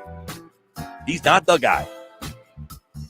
All right, when we come back, MKB's here. What happened last night? What's going forward? What do we know about Joel Embiid? Stick around.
All right, 325 Sports Bash is live on 97.3 ESPN. Obviously, a lot of emotions out there after last night's loss. The Sixers still lead 3-0. The team has never come back to win a series. They're coming back to Philadelphia. I would imagine Joel Embiid will play. I don't know that to be certain. Let's ask Michael Kaskey-Blomain from CBS Sports if there is any update, when we expect an update. MKB covers the NBA and the Sixers for CBS Sports, and he joins us now on the Boardwalk Honda hotline. So, MKB, we did get Davis Bertans' MRI information. He is out for the rest of the series. But what is taking so long with Joel Embiid's updated information? What do we know? You got to build the suspense, Mike. I mean, it got to keep people on the edge of their seat for as long as possible. But no, I do think that we will get an update sometime today. The team traveled back after the game, obviously, last night and got back to Philly pretty late. I think the MRI is already in the books from what I was told, but, we're all just waiting on an update at this point. Right. I mean, is there any gut feeling of whether this is a serious situation? I mean, does it seem like, hey, this was a precautionary thing? What do we know about the potential severity of this? Yeah, so it's tough to say. I've talked to a couple of people within the team who obviously aren't able to go on record and say anything other than speculation. I don't think that it's a serious situation. I think the entire thing is pretty, out of precaution. I do think there's a chance he sits out tomorrow night in Game 5, honestly, regardless of the outcome. I think that the consensus within the organization is that obviously they should probably be able to close out this series with or without him. And then, getting him a couple extra days off for, if he doesn't play in the game tomorrow and if they're able to win, there's a couple days off in between the next series. A little extra time for him to heal and rest the knee would be beneficial. But I don't think it's, at least from the indications that I've been getting, it's not a situation where he's going to have to miss, extended time. All right. So Ben Simmons, Joel Embiid, we will wait to see the update on that. MKB here from CBS Sports. They are waiting for the results. And as you said, you don't know if he'll play tomorrow night. There's a possibility that he would not. So let's look back to last night. When you look at the game last night and why they lost that game, what's the first couple things that say they lost this game because? Well, obviously, the Joel injury is, I'm sure, the first thing that everyone would say. They were continuing on the path of playing really well when he was in the game. Obviously, he goes out and everything changes. But after that, I think there's still, obviously, they should have had the opportunity to pull it out. I think it was a combination of things. Tobias Harris had a really rough game, 8 of 24 from the floor. Same with a couple of the other shooters. Steph Curry didn't have his best game. He didn't hit a three. He was only 5 for 11. Obviously, everyone's going to point to the free throws at the end of Ben Simmons, and Ben also didn't have, his best, most aggressive game. So I think it was kind of just the perfect storm of factors. And from an impartial perspective, the refereeing was, pretty egregious. And after the game, I think the Sixers acknowledged that they spent a little bit too much time. At least Ben and Tobias both said they thought the team spent a little too much time worrying about the calls, going back and forth with the refs instead of concentrating on the game. And then ultimately, it was a game where they were on the road. The other team is down 3-0, fighting for their season in front of their home crowd. And it was a situation where the Wizards were either going to roll over and lay down or they were going to fight. And they obviously have, Russell Westbrook on that team, Bradley Beal in front of their home crowd. And they just weren't ready to, for their season to end. So it was obviously a tough loss for Philly, but I think it was just a combination of several factors kind of coming together. You didn't mention the Ben Simmons free throw shooting. So on the pantheon of reasons why they lost that game, where does that kind of where do you include that? I mean, is that a big reason why they lost that game? Is it part of the reason why they lost that game? What say you about that? Yeah, it was definitely a part of the reason. I don't think it was the number one reason. Obviously, the game was close enough at that point that it was a factor. I think Ben's play in general was obviously a reason. He said afterwards that he could have been more aggressive. I think that was the case. I definitely think they kind of got in his head a little bit with the fouls down the stretch. And, he needs to make them at a better clip. There's no doubt about it. I'm not one of the people that thinks it was the main reason that they lost or that was the turning point in the game. I think it, started to stem from as soon as Embiid got out, the wheels kind of fell off and it went from there. But obviously it's a situation moving forward where, they'll get past this series. But, Ben, they want him on the floor. And if he can't make the free throws down the stretch, Doc is going to have a tough decision to make. Yeah, absolutely. And he was asked last night, were you thinking about taking him out? He's obviously shot that right down, nor should he be thinking about taking him out. I mean, you look back at that whole situation, Mike, it was a tie game when they started to foul him. At the end of that 40-second hack of Ben, they were down a point. I mean, that is a game within reach. If he made all 6 free throws, they're only up by a point, really. I thought in the end, with less than 2 minutes left in that game, their defense kind of fell apart, right? I mean, they have to do a better job. Yeah, Ben, if he makes those shots, they're up a point. They're up a point, and they have the lead. But even with him shooting 50% from the line, it's a 1-point game. They got to play better defense down that stretch. That's what they're known for, and I thought that failed them the most. Yeah, I agree, Mike. And obviously Joel not being in the back there to solidify the defense had a lot to do with that. But yeah, they gave up, a lot of easy looks, easy baskets down the fourth quarter. And I think that translated to the offense too. They thrive when they're getting stops, getting steals, getting out in transition, and getting open looks for their shooters. They're obviously less effective when they're forced to, play at a slower pace and play through the half court, especially without Joel to play through in the half court. And that's basically what happened last night. Like you said, the defense let them down on one end, and then to me that led to them struggling to find good looks on the offensive end. And Ben's free throw shooting, it's a thing where obviously if you're watching, it's easy to point out to. But, Doc made a good point after the game. He said, the 3 trips he made, they got 1 point per possession on each of those trips. From an analytical standpoint as a coach, he said, he'd take that every time. If you're every time down the floor, you're going to get 1 point. So I think Doc was a little bit over the top with his, no doubt. Yeah, having Ben's back, which I think was, a sign to Ben to show that the coach, I think he was mainly talking to Ben as much as he was talking to us in the media last night. But I do think that it was overblown how much of an impact that had down the stretch. I think there were other factors like the defense, like you said. Yeah, I mean, look, people have it in their head. They either don't like Ben, or they either like him or they don't like him, or they think he's, if you don't shoot, you stink. You're the horrible. You can't play in this league, in a league that shoots. So you have that mindset, waiting for that moment to be like, hey, see, he cost us in that moment because he could not convert on these free throws.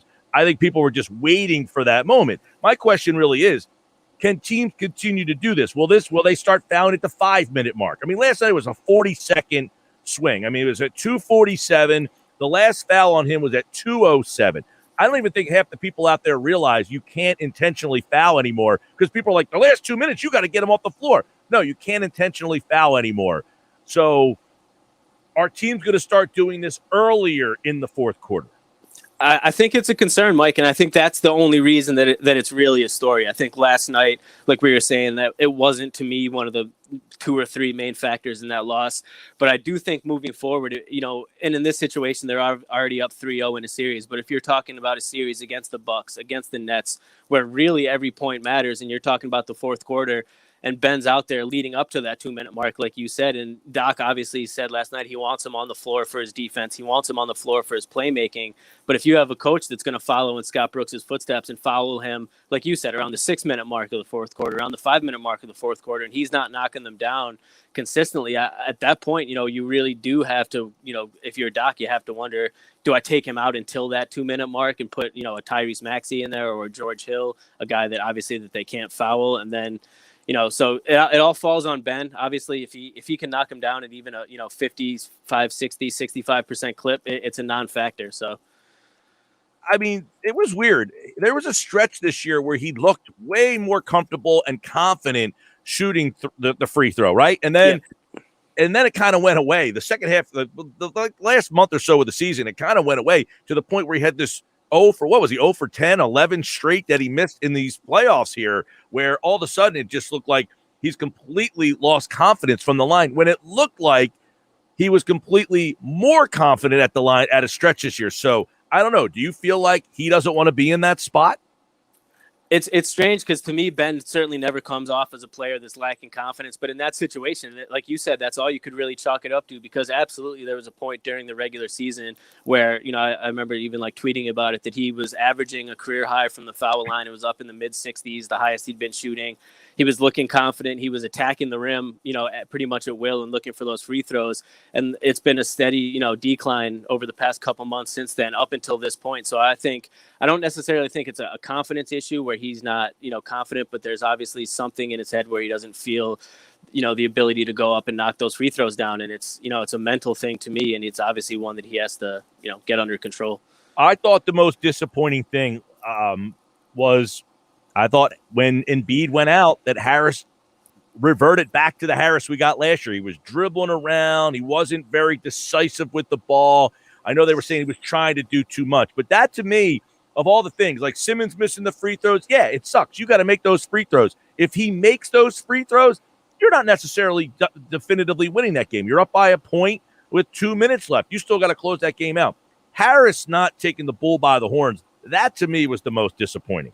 Yeah, I agree. And I think that was probably the main factor for them losing this game. He's, especially over the course of this season, established himself as that secondary go-to guy. We saw it in game one when Joel was in foul trouble and barely played in the first half. He, Tobias put the team on his back and provided that offensive spark with decisive moves, good shot making, taking advantage of guys in the post. And last night, I think, we saw the opposite. Ish Smith gave him tough time on the perimeter a couple times where he couldn't even get past them. He wasn't doing a great job of taking advantage of mismatches in the post. Shot 8 of 24 from the floor. And like you said, he kind of looked back like the Tobias Harris from years past. Moving forward, I don't think it's something that at least I would look into too much unless it becomes a trend. But to me, his play was certainly much more of a factor in that loss than the 3 free throws that Ben missed in the fourth. Let me ask you this, Michael Kaskey-Blomain. If Embiid can't play, does Mike Scott start, or do you got to come up with something different? Not if I was coaching, he wouldn't, Mike. And I like Mike Scott as a guy too. I'll tell you, he's a cool, nice guy. He's cool, but there's not much of a bigger drop off that you can see when you go from Embiid to Mike Scott. It just becomes glaring. If I'm Doc in that situation and Joel can't go, I'm either, I know he doesn't like to start Dwight, so maybe I'm going small and pushing Simmons to the 5, Tobias to the 4, and throwing, a Korkmaz or a Matisse in the starting lineup, or even a George Hill. But I don't think Mike Scott can afford to play the number of minutes that he even played last night. But I do think if Joel does not play tomorrow night, I think the Sixers will be better equipped to handle it, knowing, going into the game as opposed to going in like they did last night with the same style that they'd been playing and then all of a sudden having to readjust on the fly. I think they would do better. I was going to follow up with that is, he goes down with 36 seconds. He came back and played 4 minutes and then left and never came back after that. Once he left and never came back, it felt like they didn't really want to change the game plan on the fly. Just said, hey, let's go in with the game plan that we came with. I would think you're going to see a different style of play if he is not in the game tomorrow night. Yeah, absolutely. And like we said, if that's starting, going a little bit smaller and putting more shooting on the floor to kind of get up and down a little bit faster, that's probably, what I would do. I think that's something that's probably a pretty likely option. And I just think that they'll be better prepared. They played 21 games without Joel during the regular season. And obviously they went 10-11 during those games. But I just think mentally, the way it went last night, I think took a toll on the team. Like you said, they were, they had the game plan. They were executing it well in the first quarter, and they appeared to be well on their way to, sweeping the series. He goes out, things obviously, the momentum suddenly shifts, and they just felt like they were, kind of struggling to keep up for the rest of that game. I would expect a different approach, especially tomorrow night, obviously at home in front of the full capacity at the Wells Fargo Center. Yeah, Curry, by the way, did not make a 3 either. That's not a good recipe for the Sixers. If Joel Embiid's going to be out and he's not making a 3, and then you got Harris 1 for 5. I know people would say, well, then Simmons needs to shoot the ball more than 5 times. I don't have a problem with that criticism, right? I mean, if Embiid's out, he's got to be more aggressive to the basket. Yeah, and he acknowledged that as much last night, too. When he was talking to the media, he did say that he thought there was times that he could have been more aggressive. Michael, real quick, especially if Harris is also struggling. And I think that's where the frustration from a lot of the fan base comes in, Mike, because, Ben is a guy that's labeled as a star. He's made the all-star team, and he's not, a typical star in that way. And when you're down one starter like Joel and the next guy like Tobias is struggling, I think people want to see Ben really put his stamp on the game offensively and be a little bit more aggressive. And, I do agree in that scenario, they needed more from him. I think 5 shots, especially because he went 4 for 5. He was, pretty effective in the shots that he did take. I think you want to see him get closer to obviously 8, 9, 10 shots at least in a game like that. Will we see more Maxey? Yeah, I don't know how I don't know how you can't play him a little bit more with what we've seen, especially how Shake Milton's been struggling. he, I think it was a questionable decision last night even to take Maxey out of the game in the middle of that fourth quarter after he came in and, really gave the team a shot in the arm off of the bench. So he's a guy, especially if Joel's out, the Maxey can push the pace. He can, kind of be like an X factor for them. So I do expect, especially if Joel's out, to see him get some more time. All right, Michael Kaskey-Blomain at the Real Mike KB on Twitter. He covers the NBA and the Sixers for CBS Sports, and of course, he, like all guys, appeared via the Boardwalk Honda Hotline. Sixers Wizards Game 5 tomorrow here on 97.3 ESPN. All right, MKB, talk to you soon, pal. All right, Mike. Until next week. All right, there he goes, MKB, with some a little bit of thoughts on the injury situation for Joel Embiid. He said he might not play tomorrow night, but doesn't think it's all that serious. We'll get, hopefully, information from the team before the end of the show tonight. Game night tonight from 6 to 7 with Josh. So if we don't get you the information here on the Sports Bash, we are live till 7 o'clock, of course, here on 97.3 ESPN. Sixers Wizards Game 5 tomorrow with Tom McGinnis on the call. If there is a Game 6, it would be Friday, and a Game 7 would be on Sunday. Let's hope it doesn't get to Sunday. Heck, let's hope it doesn't get to Friday either. I'm okay with the series ending on Wednesday night and getting this thing moving on. All right, more on the NBA playoffs, more on Zach Ertz coming up during football at 4 in 19 minutes from now.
At 346, you can be a part of the show. Always on the text board. It's open. 609-403-0973. I'm Mike Gill. This is the Sports Bash. If you're watching the show, you can always be a part of the show in the StreamYard.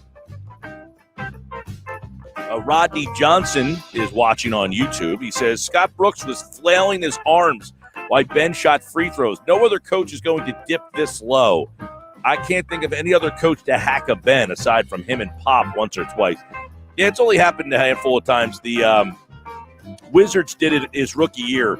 They sent him to the line 29 times, and I think they won that game pretty handily. What else? Adam Gaskell is watching on Facebook. He says, Seth Curry didn't make one three-point shot. Yeah, that was a problem. Doug checks in. He says, point guards paid to distribute, defend, and close out games. Well, not in 2021. They really don't ask him to do that. There's no more point guards. Actually, Ben Simmons is the classic point guard, more so. The point guards of the past were distributors. I wouldn't say they were excellent defenders for the most part. Ben Simmons is probably in a class by himself on the defensive end. But he says, name another point guard who can't shoot free throws. Rajon Rondo is essentially the same free throw shooter, statistically speaking, that Ben Simmons is. He wins championship, Rondo. People put Rondo on their team. They will sacrifice the free throw shooting for the ability to control the tempo of the game. So, yeah, 2 of the 3 Simmons is very good at. The other parts of the game, if you're counting on Ben Simmons to do those things for you, he's not that player. And you could be mad about that. If Ben Simmons wasn't the number 1 overall pick in the draft, we wouldn't have this issue. If he's not picked number 1, we're probably like, man, this guy's really good. Unfortunately for him, he got picked number 1. And a lot of people, by the way, if you remember the year that he got drafted, all of the scouting said he is not a good shooter and he is not a guy who's going to make three-point shots in this league. It was about him being a passer, defensive player, and basically being a guy who can see the floor, get out in transition, and do all that kind of stuff. A guy that makes your team better, but it's not going to put up numbers that are going to make you all that excited. Like Rondo doesn't put up exciting numbers. When you look at Rondo's career, though, you would say, I'll take that guy's career on my team. Rondo's a guy. And look, the difference is Rondo doesn't get drafted number 1 overall. Now, he was drafted in the first round, but, I mean, he was like in the 20s. He's not a big scorer, though, Rondo. I mean, Rondo, I think his highest scoring average is about 13 a game. So I think Simmons is a little bit better offensively than Rondo. Now, keep in mind, Simmons is a lot bigger than Rondo is. You know, Rondo's a small guy. He's only 6'1". Simmons is obviously 6'10", so he gets to the basket more. But there are comparable type of players in that Rondo, not a great free throw shooter. In fact, for his career, Rondo is just 60% from the line. But he's won championships because he's a good distributor. He is a very crafty player. I think if you look at what happened last night, there was a lot of – I think to be critical of Simmons is 1,000% fair, by the way. 5 shots, not good enough. I said before, I don't care where the points come from if you win the game. Last night, they didn't get enough points from the secondary players. Curry, 0 for 4 from 3. Harris scored 21, but I thought he had a poor night once. I mean, if you look at the end of the night, he had 21 points and 13 rebounds and 5 assists. You'd be like, man, he really had a good game. I don't think he played a very good game, Harris. His numbers would say he played a solid game. That's why you can't look at the numbers and say, well, Simmons only scored 6 points in this game he scored. Harris had 21 points and 13 rebounds. And I thought that one of the reasons why they lost the game last night is because Harris didn't play all that well. But I thought, and I've said before, I don't care if Simmons scores. I don't care where the points come from. The problem was last night, they didn't have Curry. They didn't have enough scoring from the other guys. So that is when I need Simmons to give me more. There's an area where I think you could be critical of him last night. No doubt about it. He needed to give this team more scoring because Curry wasn't shooting it well, because Harris, I thought, was a little indecisive, because you have Mike Scott out there for 17 minutes. So in that situation, you have to be able to get more from him because he can give you more. Just don't expect more. 609-403-0973 over on the text board, 609-403-0973. I'll get to some more texts coming up. I do want to get to some of the people that are watching the show and leaving messages over there that I didn't get to earlier in the game. Rodney says, Jeff, I'm not a fan of the Simmons-Dwight combo. The spacing is gone. It would have been nice to see the coaching staff figure out a way to have Simmons at the 5 with Maxey in the pick and roll. Yeah, I think that was going back to what we were talking about earlier with you can't play Simmons and Dwight Howard at the same time. That is definitely an issue. And then, of course, you put those two guys out there. You have two guys who essentially are giving you no offensive game in terms of the perimeter. So you have two guys. They have been clunky together all season long. So they got to figure out, as Michael Kaskey-Blomain said earlier, which is they have to figure out something else to do at that center spot. I would not start Dwight Howard tomorrow night. I would not go with Mike Scott either. Now, you would say, all right, well, what are your alternatives? I think your alternatives are either using Ben Simmons in more of, the quote-unquote 5 spot. He's still going to have the ball in his hands a lot. He's still going to be distributing. He's still going to be doing that kind of stuff. The question is who defends if they go with Lopez. Now, they went with Gafford last night. Do you bring, I don't know, do you use Matisse Thybulle in the starting lineup? Do you go with, if Embiid is out, can you go with a 3-guard kind of look with Curry and Hill and then Simmons and Green and Harris, and then you have Simmons kind of defending? So you don't want Simmons defending their 5 because that takes your best defender and puts it on one of their limited offensive players. And then it takes him off of Beal, which you don't want to have happen either. So that's where in this situation, because Simmons at 6'10", you want his size to say, all right, if Embiid's out, let's play him there. You also would lose him as a perimeter defender, which is what you really want. And by the way, keep in mind, they are without Bertans the rest of the series. We'll try to get an update once we hear something on Joel Embiid. We, of course, keeping our eyes peeled. Now, from what we understand, Michael Kaskey-Blomain joined us last hour, is that Joel Embiid would likely be okay. There is a picture that has kind of surfaced of him coming out of the hospital, and he does not have any brace, or he has something wrapped around his knee. It's like a sleeve, but he has no brace or crutches or anything like that. I would imagine that is a good sign.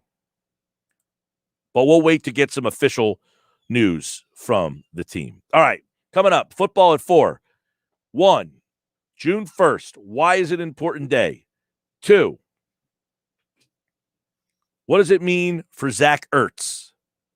All that and more coming up on the Sports Bash Live on 97.3 ESPN. Hey, right now at 97.3 ESPN.com, the Phillies have promoted their top prospect up to Double-A. What does that mean? Frank Klose has the story at 97.3 ESPN.com. All right, when we come back, football at 4 is on the way. Andrew DiCecco is here. This is the Sports Bash Live on 97.3 ESPN and the free mobile app.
All right, Football at 4 is powered by the Inside the Birds podcast, which dropped, I believe, yesterday morning, 6 a.m., and it is brought to you by PropSwap, America's sports betting marketplace. Sell your sports bets and take your profit. Find out how at PropSwap.com or download the PropSwap app today. June 1st in the NFL is a big day.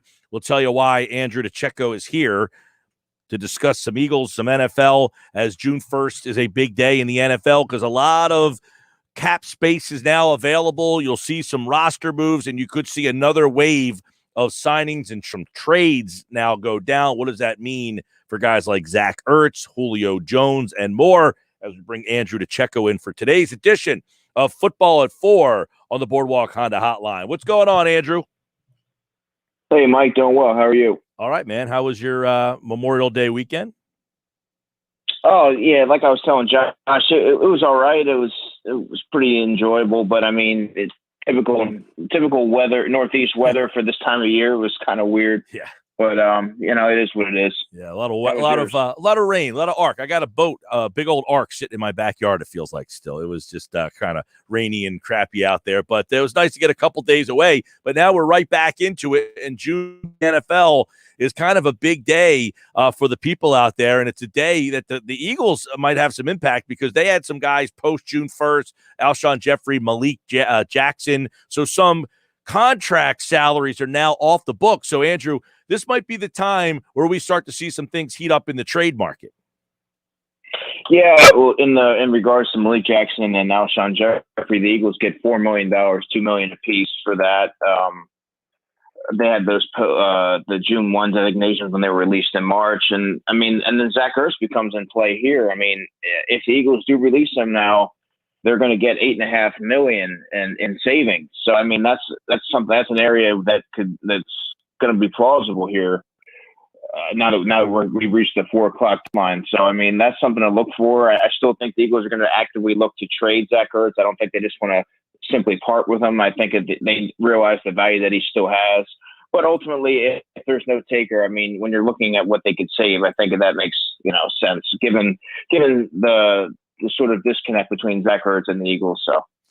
Yeah, I mean, at this stage, there was a report a little bit earlier from Jeremy Fowler from ESPN that said talks on a potential Zach Ertz trade have been ongoing for quite some time, but fairly quiet of late. At least 3 tight end needy teams have looked into this. The Eagles have made it clear they won't part for nothing in return, making a release unlikely. Things could pick up this week. Now, I mean, do you still think that Ertz is gone before the season starts? Yeah, I do. I mean, barring something unforeseen, like he shows up to the facility, but I just, and they're able to kind of mend those fences. But as of right now, Mike, I don't really see that happening. I do know that the Eagles realize the value that Zach Ertz has, and that's why they've set that they have a high asking price because he can still play at a high level and he can really be an integral part to another team's. I mean, look at the Arizona Cardinals. They could really help a team like the Carolina Panthers, the Chargers. There's a lot of teams that he would step right in and immediately lift that offense. And the Eagles realize that. He still has, a number of good years left, so they don't just want to cut him loose. They want to get something in return for sure. Right. Now, Andrew, trading or cutting Zach Ertz would save them $8.5 million with $4.2 million in dead money, as opposed to just under $5 million in savings against $7.8 million in dead money. So they can, cut Zach Ertz now and get a little relief. And then I guess they could be a player in the trade market for a guy like Julio Jones. I mean, is that something that you think the team would explore? There has been some reports that they have made calls to the Falcons. Well, you have to remember that with the $4 million from Malik Jackson and Alshon Jeffrey, and the $8.5 million that they would get from cutting Zach Ertz, I would have to think at least $4 million of that is going to have to go to signing the draft picks. And I don't know. And then so you're going to have a little bit of wiggle room. I still don't think that they're going to have enough to, kind of reel in Julio Jones, though. Yeah, I mean, there was a lot of talk about this last week and we kind of figured, all right, well, the Eagles are already involved. Well, then there was a report over the weekend that said, no, it's confirmed that they have made calls here. And I mean, are you giving up a first-round pick to get a 32-year-old Julio Jones. I mean, getting him in to work with Devonta Smith, there's enough value there to say, you know what, it's valuable enough to have him around our wide receivers. Well, I think when you're talking about one of the best wide receivers in the NFL, the Eagles, like every other team in the NFL, has to do their due diligence and call and ask around and to put some numbers out there. Do I think that they'd be willing to, fork over a first-round pick for a 32-year-old wide receiver? Maybe not, but I mean, they might be able to work something out with like a player and another high draft pick or something like that. But I don't know. I mean, they definitely need a veteran wide receiver, but it all depends on how close the Eagles really believe that they are to contending for being one of the better teams in the NFL, right? I mean, how much do they believe in Jalen Hurts? How much do they believe in their defense and things like that? Because otherwise, that's a pretty big ask to fork over a first round pick for a 32-year-old wide receiver if you don't really believe that you're going to contend this year. I guess, Andrew, the message, if they did something like that, is we think we can contend, right? I mean, isn't that the message that you're basically portraying if you make a trade for Julio Jones? Oh, absolutely. I mean, that's the only reason why you do that is if you believe you're going to be one of those top teams at the end there, and you have faith in the way the roster is built and the coaches that are in place. I mean, that would be certainly an aggressive move on the Eagles' part. But I mean, that would speak to how confident they are in the way that the team's currently constructed. Right. And then, of course, you go back to the Ertz stuff and talk about all the stuff going on in Buffalo where they've cleared out a bunch of cap space. I mean, it seems that teams right now are making that second big wave of moves to try to get ready for this season, where you saw the Bills restructure the contract of Stephon Diggs. Is that a team that would make sense? Yeah, the Buffalo Bills would be right at the top of the list for me. Like I said, the Arizona Cardinals, I think, the Panthers, the Chargers, even though they got Jared Cook, I think that adding those two tight ends to go with Justin Herbert and some of the pieces that they have on offense would be a really just an explosive offense. There's a lot of teams that I think make a lot of sense for Zach Ertz, and more teams are kind of adopting that two tight end set formation. So, and you get in Zach Ertz, who I believe still has a number of good years left in him. I mean, there should be teams lining up to get him in. Yep, and I know that like Dallas Goedert would be the leftover. Obviously, and I say leftover. That's not really fair. I mean, do you think Dallas Goedert? I don't know. Is he step right in and is he as productive as what Zach Ertz was? I mean, that's a hard ask. Yeah, you're right. It is a tough ask, but I think when you look at what Dallas Goedert brings from a skill set perspective, he has. He's more athletic. He's bigger. He's physical. He's a better blocker. But there's an injury concern with him, Mike, and that's something that I think can't be undersold when you're looking at this, because look what's behind him. I do think that if you go with Dallas Goedert and there is no Zach Ertz left in the picture, you have to go the free agent route and look at a Trey Burton, look at a Richard Rodgers, and get a veteran backup in there, because the history is there. And the way that Dallas Goedert plays the game, he's a very physical player. You have to protect your asset, and you have to get a veteran in there that can step in if need be for a game or two. Yeah, I know that Goddard had that big game one last year, the first game of the year against Washington, and then he got himself hurt, and then Ertz got hurt, and I don't feel like those two guys were ever really themselves last year. But I'm interested to see what Goddard is as the number one tight end here. The problem would be behind them. They don't have a whole heck of a lot behind Goddard at this point. Yeah, and then, like I was saying, I mean, if you do go with Dallas Goedert, they need to use a little bit of that money that they're going to have to bring in a veteran like a Richard Rodgers who knows the system. He's played relatively well when they called this number. I mean, I think that regardless, you got to bring him in for a training camp and let him compete for either the second or third spot. Anyway, even if Zach Ertz is around, I think you should still bring him in. But I mean, you definitely have to have a contingency plan in the event that Dallas Goedert missed a game or two, because the history, like I said, is there. Yeah, you mentioned Rodgers. He has not signed here, correct? He's not signed with anybody, though, right? He's still out there, yeah. Right. So you wonder if they got a little, if once we do something with Ertz, hang in there, we'll get there, or something like that. Because as you just kind of mentioned, that room is not overflowing with a lot of tight end options in there. But we'll see. I think this Ertz thing, I don't know. I mean, could something happen this week? Well, we'll find out. I mean, this is if there was something to happen, you would think it would be something around this week with now all the teams kind of reshuffling the deck here. Yeah. I mean, this week would be what I would look for. I mean, you're going to see a lot of roster shuffling going on in the coming days. So that's something to keep an eye on. Then things become interesting should it linger into the next week. Absolutely. Now, is there any part of you that would say, just keep them? I mean, see what this offense looks like with Zach Ertz back here. Yeah, I mean, if I'm the Eagles, I'm keeping Zach Ertz. You have two tight ends that complement each other extremely well. There's a comfort level there with Zach Ertz has had with quarterbacks. I think he'd be a perfect match with Jalen Hurts, who's looking for that safety blanket as a young quarterback.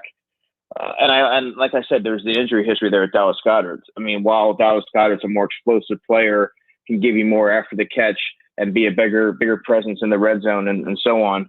I mean, availability is always going to be a concern. So I think before you turn the page, you need to make sure that you can't just give the guy away. I mean, like I said, he can still be productive. Yeah, that's the hard part. You know this business, man. You get a guy 30, no matter what you did in the past, they said they don't want to just give him away for nothing. What's the lowest you go? Do you take a fifth rounder? I mean, do you hold out? No, I think a fifth rounder is, not even worth their time. Interesting. All right. You think they're getting, I would imagine they're not getting offers better than that because they probably would have done something by now, no? Yeah, I mean, I would fourth rounder, yeah, but I mean, a fifth rounder, I mean, for a player that's going to be an instant producer for their offense and be that security blanket for their quarterback. I mean, a fifth rounder, that's nothing. That's a day 3 pick. That's a fringe roster player on many teams. Andrew DiCecco, Football at 4, powered by the Inside the Birds podcast. I guess the last kind of thing to kind of look over here is now that the calendar turned June 1st, do we anticipate them getting into play for a corner and fixing that other corner spot?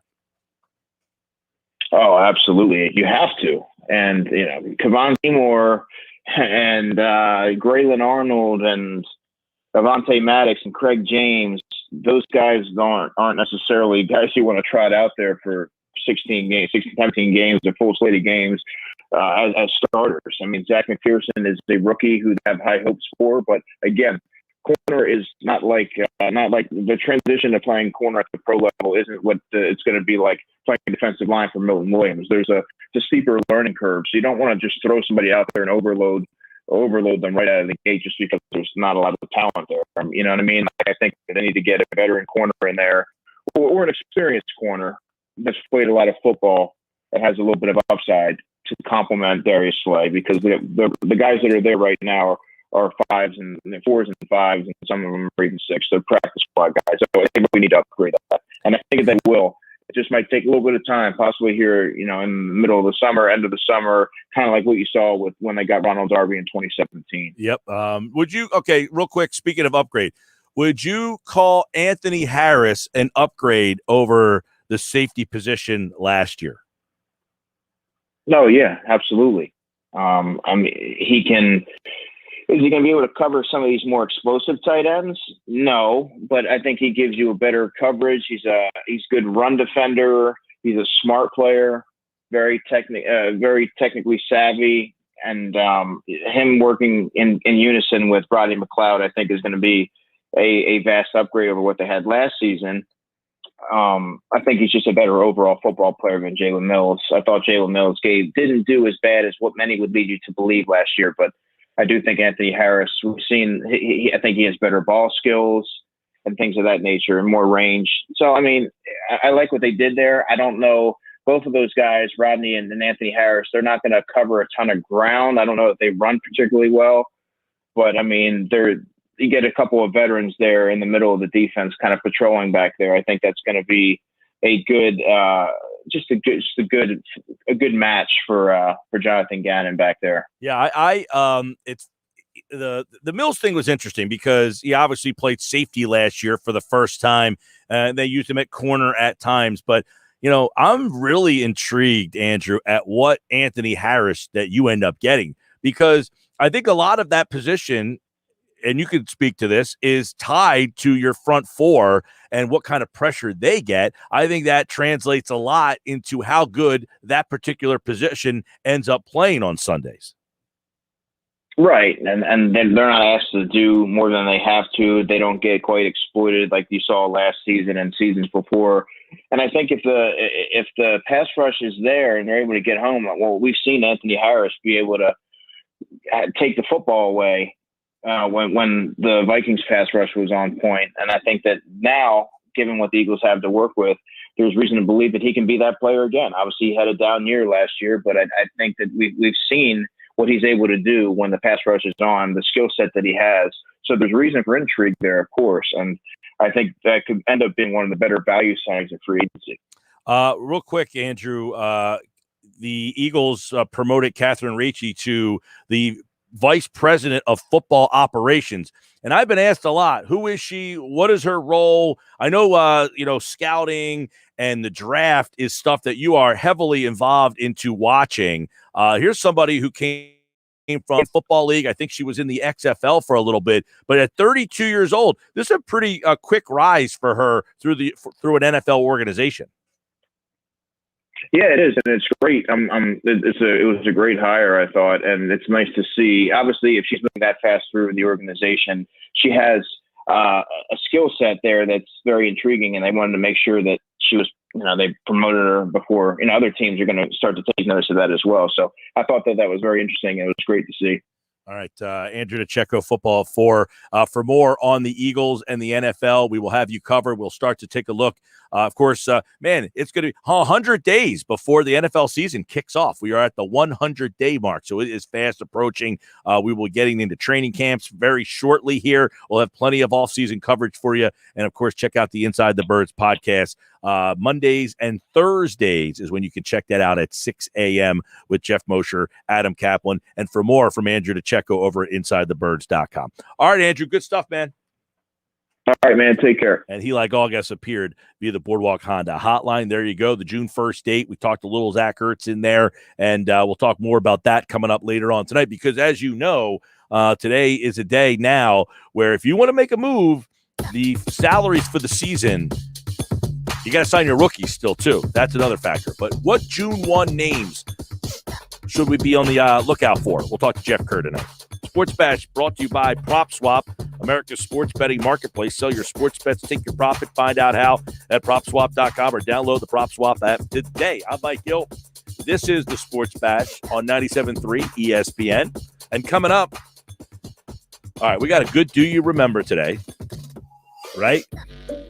The Do You Remember Today features the beginning of a classic series, all right? Something that happened in Atlantic City. And I don't want to give you that tease. You'll have to wait. So that might give it away. Stick around, Sports Bash.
All right, on this day, do you remember June 1st? A little June 1st action here for you. All right, let's take a look at some of these key events that happened on this day. Josh Henning's my producer. Howdy. All right, you ready for these today? I'm ready. I gave you a couple. Give me a couple teases. Little breadcrumbs. See what I got.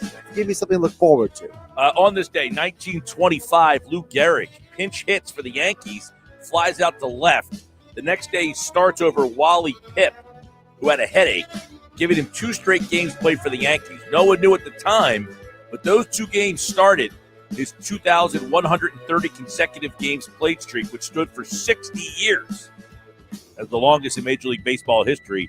Cal Ripken Jr. finally broke it, but it started on this day in 1925. And Wally Pipp was always the example to why coaches always told you, sure you don't want to play? But isn't it like Wally Pipp has the perfect name to be Wally Pipp?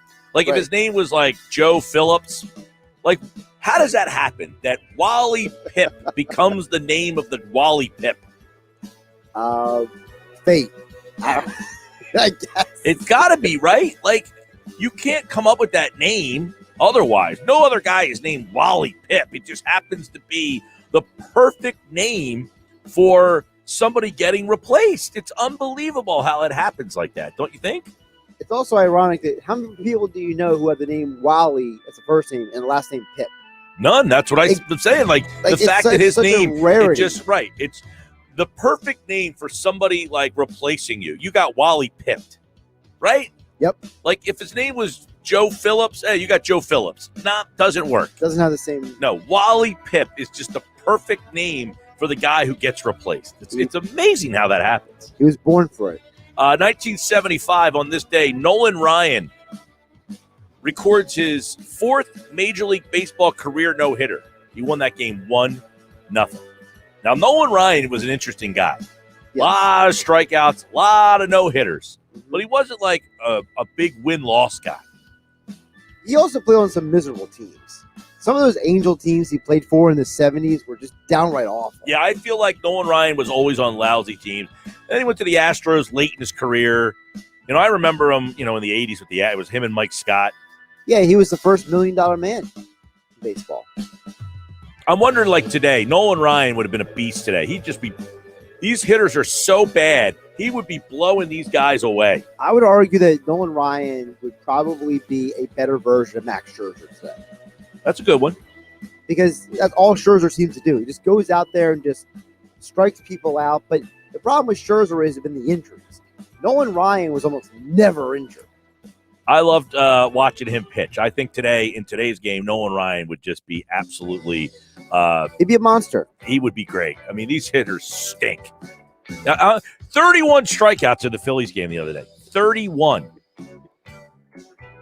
Would Nolan Ryan have ever gotten more than 20 strikeouts in a game in today's game? Yeah, he would no-hit the Phillies every time he pitched against them. Jeez. With 27 strikeouts. It's terrible. So bad. Hitting is so bad. It's like I walk up to somebody and hand them my business card. Hi, I'm a hitting instructor. I'd be like, are you admitting that? Right. God, that's just what I want to. You're the guy who has created these lousy hitters. Good job. I mean, it is so bad. It is really bad. I cringe. 31 strikeouts is an embarrassment. All right, 1988, on this day, June 1st, EA Sports released the first version of John Madden Football for the Apple II. It has since evolved into Madden NFL, and it's the most popular football video game of all time. The best part of that is the fact you brought up an Apple II. Oh, my goodness. I don't know what that is. Some sort of computer, I imagine. Yeah, well, it was, as you would expect, it was the second version of the Apple. Yeah. And it was at the time, it was extraordinary. Obviously, by today's standards, there's more processing power on your phone than there was in that machine. But, man, you got a video game on a computer? Woo-hoo! Yeah. Well, I'll say this. I spent a lot of time playing John Madden Football in college. We used to play, my gosh, all day. I mean, I haven't played in a while. It got too intricate for me, man. I stopped playing, I want to say at least 8 or 10 years ago, because When they changed the primary reason why I played the game, I quit. Well, when they made it to where one of the years they made it to where you had to control like the quarterback's head movements. Remember that? They did it for like a year. They got rid of that. Right, they got rid of that. And also you could go into the settings and change it to classic mode. You get rid of that. That was – I persevered through that. No, I got mad when they got rid of traditional franchise mode, and it was, well, you could be the GM, the head coach, or a player. And I was like, no. You got rid of the main reason why I played this game. I'm out. I literally brought the game back to the store to get another game. Yeah, I just retired from all video games. I'm out. They're too intricate now. Give me the old school. Don't make it so hard. We would play John Madden football all day, every day. We would do a draft where, like, every team in the league, we would do a draft until every team was picked. So you would have half and I would have the other half. Okay. And you would write down the team you were going to play with. You couldn't use the same team twice until you were out of teams, right? And then, like, once you basically got down to the point where these were your only like, you couldn't use the same team until you went through all the teams once. Right. So you would say, all right, 1, 2, 3, here's what team I'm going to be. And then you were strategically trying to pick your team based on, what the other guy would do. We would do it on Saturday all day long and just, pretty much be losers. There you go. It's a loser day.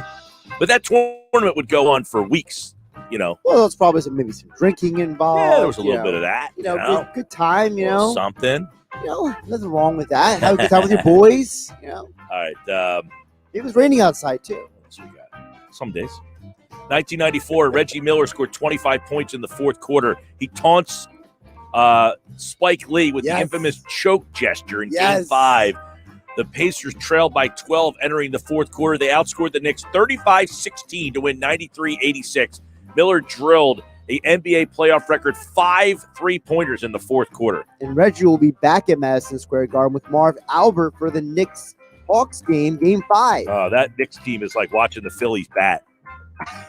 I don't know if I go that far. Jeez. You like watching their offense? They're painful. I didn't say I liked watching it, but what bothers me about the Knicks is, for as much hype as we heard about Julius Randle, man, that guy is just wilted. The playoffs are the great equalizer. When I can plan for you for 7 games instead of just one night in December, they beat the Hawks 3 times this year. Yeah. That shows you how little these regular season games are insignificant. It also shows you how talented and amazing Trae Young is, because they're literally doing everything they can to stop him, and he's just saying, nope, can't do it. Yeah, he's on another level. 1997, Michael Jordan hits a buzzer beater to beat the Jazz in Game 1 of the NBA Finals. That seems like that happened every year right around this time. Every year, Jordan was winning a game, right? 92, June 1st, 2002. In Atlantic City's Boardwalk Hall, Evander Holyfield beats Hasim Rahman by TKO. The fight was stopped in the 8th round because of a giant welt above Rahman's left eye. You remember that? Yes. He had that huge knot on his head. Huge, what they call a hemoglobin. That's the medical term for it. First off, Rahman was like an unlikely champion who just hung around the top of the card for a couple of years there. He had that one big knockout and then just kept getting opportunities because of that. I don't think he ever won another fight that was of substance. It was really weird also seeing Evander Holyfield at that age still fighting. You know what I mean? Like, he might fight again. Isn't he trying to fight Tyson? That thing's a fiasco. Tyson claims that Holyfield is scared of him now. And wouldn't you be? Of Tyson? Yeah. Here's the problem.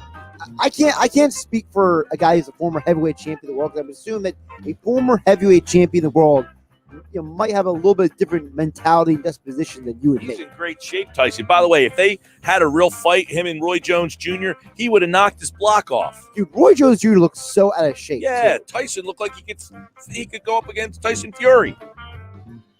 Actually, he might, considering how laboring Tyson Fury looks at times. All right, 2012, Johan Santana throws a no-hitter, the first in Mets franchise history. There's a missed call on a fair ball and an excellent defensive catch by Mike Baxter in left field. After this no-hitter, the Padres became and remain The only MLB franchise without a no-no. Padres got no this year. Did they? Yes, they did. All right. Joe Well, Musgrove. Are you sure? Joe Musgrove. I mean, this was written today. Well, I'll pull it up on my On phone this right here. day, Joe Musgrove had a June no-hitter this year. 1st, 2012. There you go. I hope you enjoyed those. There were some good ones in there today. All right, coming up on the other side, Kevin Kincaid last night asked Doc Rivers, should you consider sitting Ben Simmons? You heard Doc Rivers' answer. Kincaid say, well, I got to ask the question. Was it a fair question? Of course it was. Kevin Kincaid joins me next.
Doc, is there anything that you can do coaching-wise? Does the thought cross your head at all to take him out of the game there? No. Why not? You want me to take Ben Simmons off the floor? No, I mean, I got to ask the question. I need to pass on that one. He's pretty good, so I'll pass on that suggestion. That was Doc Rivers last night to Kevin Kincaid, who asked him, hey, you think about taking Ben off the court late? Which, it's a fair question. He says, I got to ask the question. He says, nah, I'll pass on that suggestion. But should he consider it? Kevin Kincaid, crossing broad, covers the Sixers. Now that he's had some time to reflect on it, I don't think it's an unfair question, obviously, Kevin, but should he consider taking Ben Simmons off the floor late in the game? Well, first of all, it wasn't a suggestion; it was just a question. So I don't really know where that came from Doc. I think he just kind of had this he's doing this thing with Ben where he's just trying to protect him and he's just trying to shield him. So I understand if he's going to try to twist it and turn it into his own thing. But I mean, nothing that anybody asked last night was unfair. And look, to be 100% clear, and maybe I could have helped the question by stating this, even though he already knew it. You're not taking him off for the rest of the game, right? You're just taking him off for 45 seconds. Because if you go back and you look at the timestamps, when the first intentional foul occurred, it was 2:47 on the clock, right? Yep. And everybody knows you can't intentionally foul past the 2-minute mark. So you're not taking him off for the rest of the game. You're taking him off for 40-some seconds. You're getting some offensive possessions, meaningful offensive possessions with a different guy out there. And you're not losing much on the defensive end because he wasn't on the perimeter anyway. He was playing small ball 5 because they had injury issues. So at 2:47 is when they start, down to the 2-minute mark. Really, it went from a tie game to them being down a point, right? Or was it a point or 2 points that really was the flip there? It ended up being the 2-point swing. So it was 108-108. When the first foul happened. And Scott Brooks has done this before. He's employed more Simmons than anybody. I don't know if you remember a couple of years ago, Ben Simmons shot 24 free throws in one quarter, and it was an NBA record. But anyway, that's another story for another time. What happened this time was 2:47 on the clock, 108-108. It ended with the Wizards up 113-111. So they got a 2-point swing out of it, which is admittedly not much. And, Ben Simmons splits. It's 1 point per possession, which is okay. It's not amazing. But normally you're going to come out of the hack at anybody routine if they're splitting, right? But the real issue, I think, was more so that they couldn't get a stop, right? So they had a Bradley Beal bucket. They had a Daniel Gafford bucket. And I think there was that bad foul call involving Gafford where he got to the line. So, if they got just one stop during that period, it wouldn't have been an issue. But, the other thing that nobody thinks about, Mike, is that when you go 3 straight possessions where you're just watching a guy shoot foul shots and then you got to go defend, Tobias Harris and everybody else are just standing around there. They go a full minute, 2 minutes, 3 minutes of game time, whatever it is, without having a meaningful offensive possession. So maybe they go cold. Maybe it takes them out of a rhythm a little bit. Maybe it's a little bit of a funky kind of disruptor kind of thing. So there's a lot of stuff to consider that goes into it beyond just the data, Yeah, no, and like you tweeted out the whole, if you want to follow Kevin_Kincaid, the game was 108 when this started. When they stopped doing it, it was 113-111. So you're down 2. You made the point. Like, they don't play very good defense down the stretch. That's probably more in question. But I guess the question is, do the Wizards employ this earlier next time around? And then at that point, is 1 for 2 going to be good enough? Yeah, that's an interesting question. If you go back to that game, it was 2017.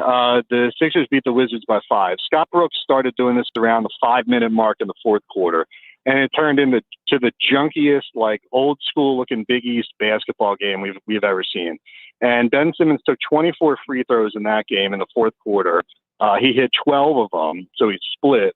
But what happened was he actually incrementally got that percentage up as it went closer to the 2-minute mark. So he hit 6 of his final 8.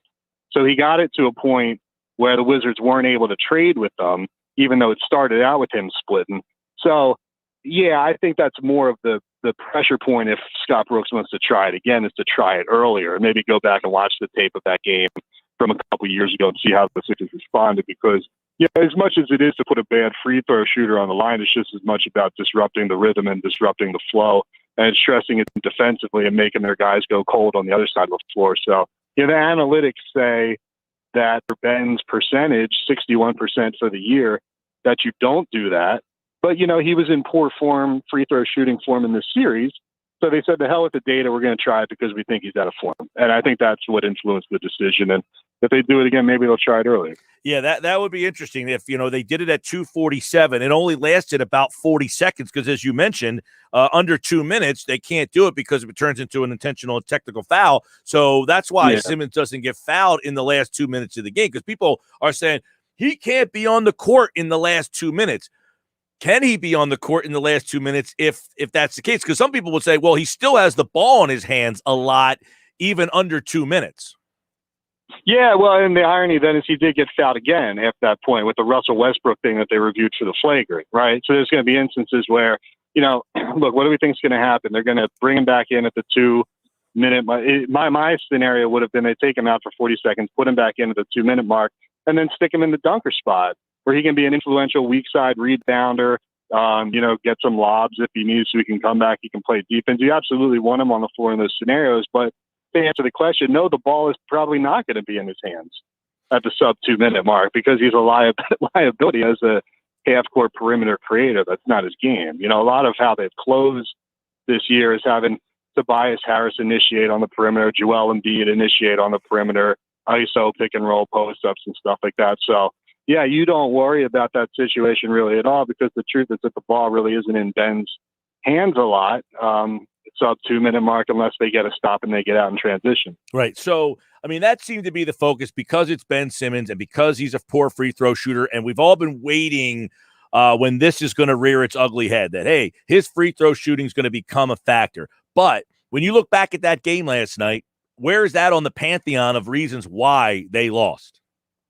They're probably like number 4 for me. And I made sure that was explicit too, because in the articles that I wrote today and the stuff that I said online, because I don't want people to get it twisted and fall into the we're disproportionately blaming Ben Simmons for what happened. Like obviously the number 1 reason they lost last night is because Joel Embiid was in. Okay, number 2 is because Tobias Harris shot something like 8 for 24. Reason number 3 was probably because Ben Simmons ended up getting foul trouble. And that has to do with the referees not having a good game last night. And that's kind of a cop out and you can blame them, but bottom line is when somebody's in foul trouble, it affects them, So then Ben Simmons has to go down.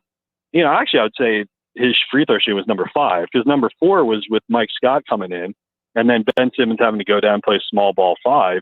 His value on the floor as a defender is diminished incredibly when he can't be out on the perimeter guarding somebody like a Bradley Beal. So that would influence the decision, I think, to take him off at 247 even more because the value you're getting from keeping him on the floor in the defensive end is not even close to being the same because he's on 5,000. He can't get out to the perimeter. Yeah, that's an interesting point. And obviously, if Embiid cannot play Embiid goes out, how much does that change the game? We know it changed the game a lot, but how much does that change? Like in football, sometimes a guy gets hurt. It's like it's hard to change the game plan. So Embiid goes out in the middle of a game.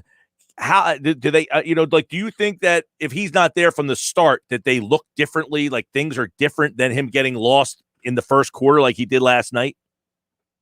Yeah, I certainly think that, it's easier to kind of go into a game with a certain game plan and know that, a certain piece is missing and say to yourselves, hey, we're going to have to do X instead of Y. I think in mid-game, I think it's harder to make that live transition, so they throw Mike Scott in there. His minutes aren't, very good. They go small ball Ben Simmons and try to surround him with shooters and do it that way. But yeah, it does fundamentally change how you have to play. It's harder to make that transition in the middle of the game, especially when you're trying to process what's happening. You don't know if Embiid's coming back in or not. There's so many moving parts. So I think it's certainly easier to wipe the slate clean and go in with the clear understanding of, okay, this guy's not going to be here. We understand what the game plan is. Kevin Kincaid, Crossing Broad. Do we have any gut feel about where Embiid currently, what his status will be tomorrow night? Seems like he's going to play. Daryl Morey gave a cryptic thing last night that made it seem like he was all right. There was a report from another radio guy that said he would be all right.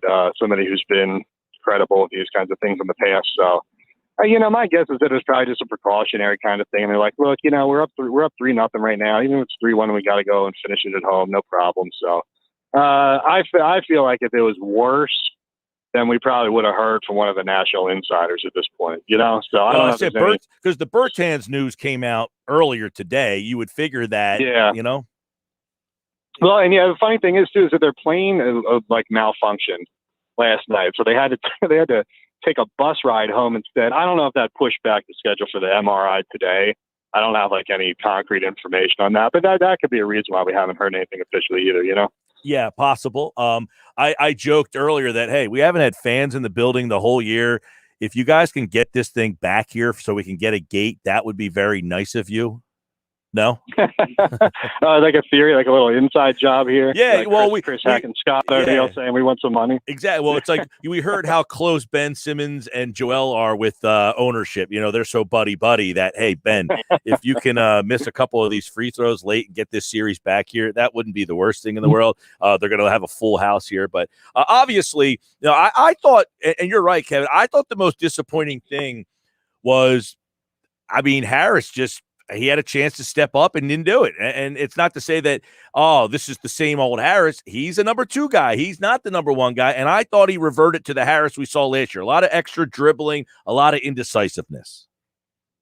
Yeah, and I mean, I could say the last time I was on the show with you, I think I said Tobias Harris is going to be the second most important guy for the Sixers in the playoffs because they need his scoring, you know, as a 1B to Joel Embiid, because that lifts, not only does that, you know, is that what he's required to do, but it lifts the burden off of Ben Simmons and takes the narrative off of him at the same time. I hate that word narrative. I wish we had a better word for it, but storyline, I don't know.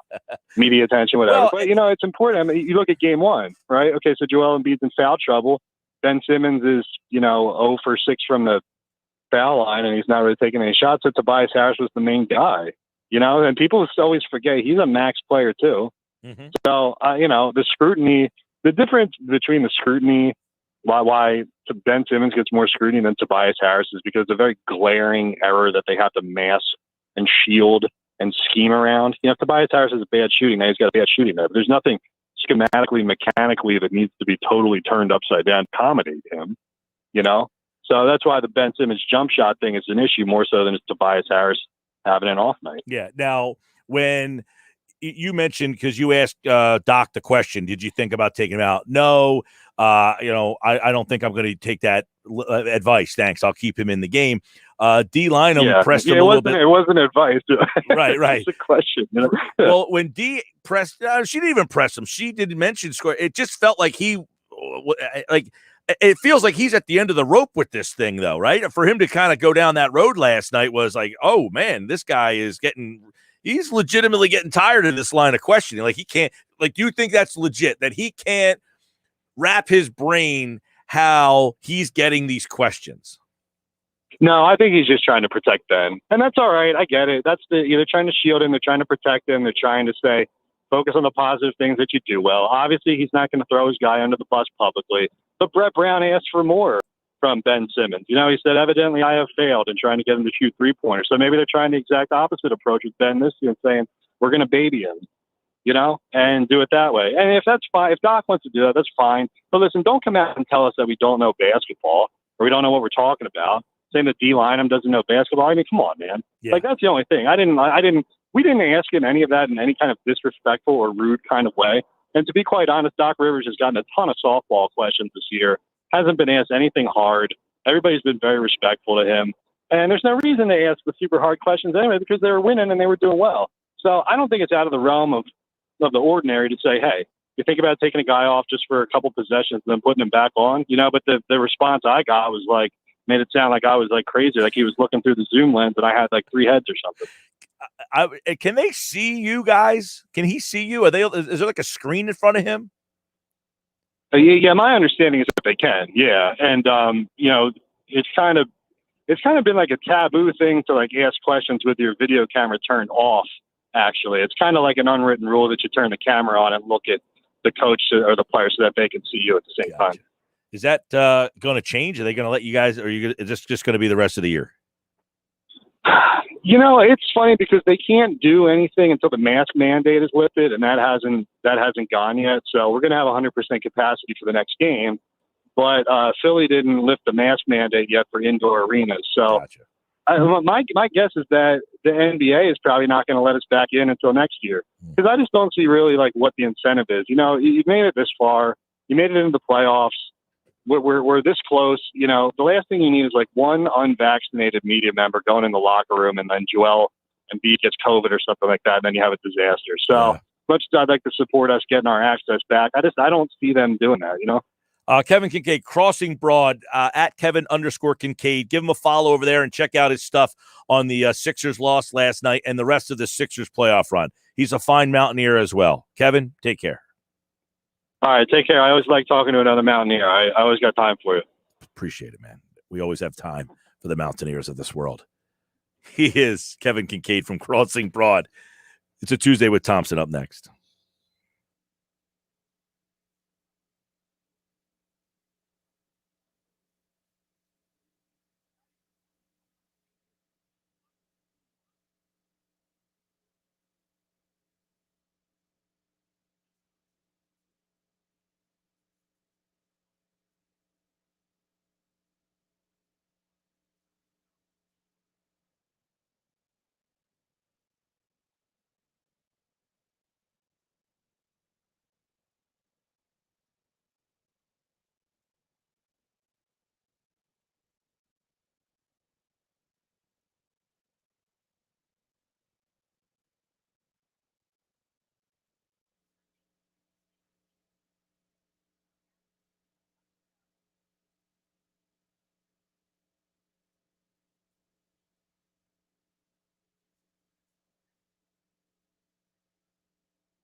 A 5 o'clock hour here on the Sports Bash live on 97.3 ESPN on a Sports Bash Tuesday. The Sixers lose game 4 last night. Are they in trouble in this series? You would hear it from the panic out there. You would think they are. Sports Bash brought to you by Clark's Moving and Storage in South Jersey. For your next local or long-distance move, Clark's Moving and Storage is your first call. They're dependable and always show up online at clarksmoving.net. All right, it's a Tuesday, which means it is a Tuesday with Thompson. The PT is in the house. Pete Thompson is here. I saw PT tweeting late last night, too, so I was a little surprised to see the PT up after the 11 o'clock hour. But there he is, fresh as a daisy. I don't know about fresh as a daisy, but I'm something. Yeah, I was tweeting late because I was staying up to watch that Sixers game. I mean, come on. 108, they still had a chance, right? When it was 108, they, remarkably, with no Embiid, they still had a chance to win the ball game. And then Hack-a-Ben started happening. See, and this is where I think the narrative gets spun out of control. This Hack-a-Ben. The game was tied, right? Yeah. At the end of the 40 seconds, when the Hack-a-Ben subsided, they were down by 2. That's true. Valid point. Lose control of the game. If he made every one of his free throws, let's say he went 6 for 6. Right. They lost by 8. Yeah. They would have been up by 1 instead of down by 2. Yeah, look, but it just bothers me that the guy can't make free throws. And, it bothers me that in a game where your one star is out, that the other star, they're deliberately going after. I mean, we've seen it before. We're going to see it again. By the way, Joel Embiid news just came down. Oh, good. I've been waiting. Doubtful for game 5. Doubtful. So he went from day to day to doubtful. He had an MRI today. He is expected to be evaluated further in the next day. He is doubtful for game 5. Well, that's going to complicate things. Look, they can obviously win without him, but it's a heck of a lot harder to win without him. And I think it really took them a while to get their feet under him when they adjusted to the fact that he wasn't going to be returning to that basketball game. And it certainly was like a welcome mat to the Wizards. I mean, it's like when you knock out the starting pitcher in baseball, Mike. The fact that Joel Embiid went out of the game, all of a sudden, they're not afraid to attack the rim. They're not afraid to go to the hole. There's nobody there. I mean, certainly not the same level and stature that Embiid brings to the table. No, I mean, look, Embiid, to me, he is, without him, them winning anything, they'll win this series if he doesn't play. Even if he didn't play the rest of the series, they'll win this series, I think, without him. But they're not winning. I don't think they beat the Hawks if he doesn't play. I would agree with that. And I just think they're a completely different basketball team when he's not on the court and he's not in there. I mean, look, guys, Tobias Harris had an awful night last night, Kevin Kincaid on. Right, what did he say? Well, I asked him, rank the things in that game last night to why they lost. And he didn't bring up Ben Simmons' free throw shooting until about the 5th or 6th thing on the list. Yeah, well, I have to have something in common with the Schwein, right? The free throw shooting bothered me. Doc Rivers' stance on it bothered me too, quite frankly. Well, and I think Doc Rivers, by the way, I think Doc Rivers protects him a little too much. But what's he going to do? Come out and blast the guy? I mean, no, I get that, but I mean, don't insult the people for asking the question. They have a right to ask the question, and don't belittle them either. I mean, it's to throw in an extra look. It's one thing to say like, we need that guy on the floor. He's one of our best players. Fine, say that, but don't also sweeten it with the end of your statement saying, and if you think otherwise, then that shows me what you know about basketball. Jeez, Doc, why don't you throw a few F-bombs in there too while you're at it? I mean, come on. Yeah, no doubt. I mean, look, I thought he handled it kind of like it was almost like this has been stewing. He hinted at it last week, and then he got it again, and he's like, "Are you kidding me with this?" Like, he's perplexed that this is an actual topic. You know what I'm saying? Like, he's perplexed. But like you said, like it's the first thing that you bring up is, well, if the game's 108 to 108. But if you really take a step back, they didn't lose the game because he went 50% from the line. They stayed in the game. They would have had a 1-point lead had he made all his free throws. Right. They're down 2.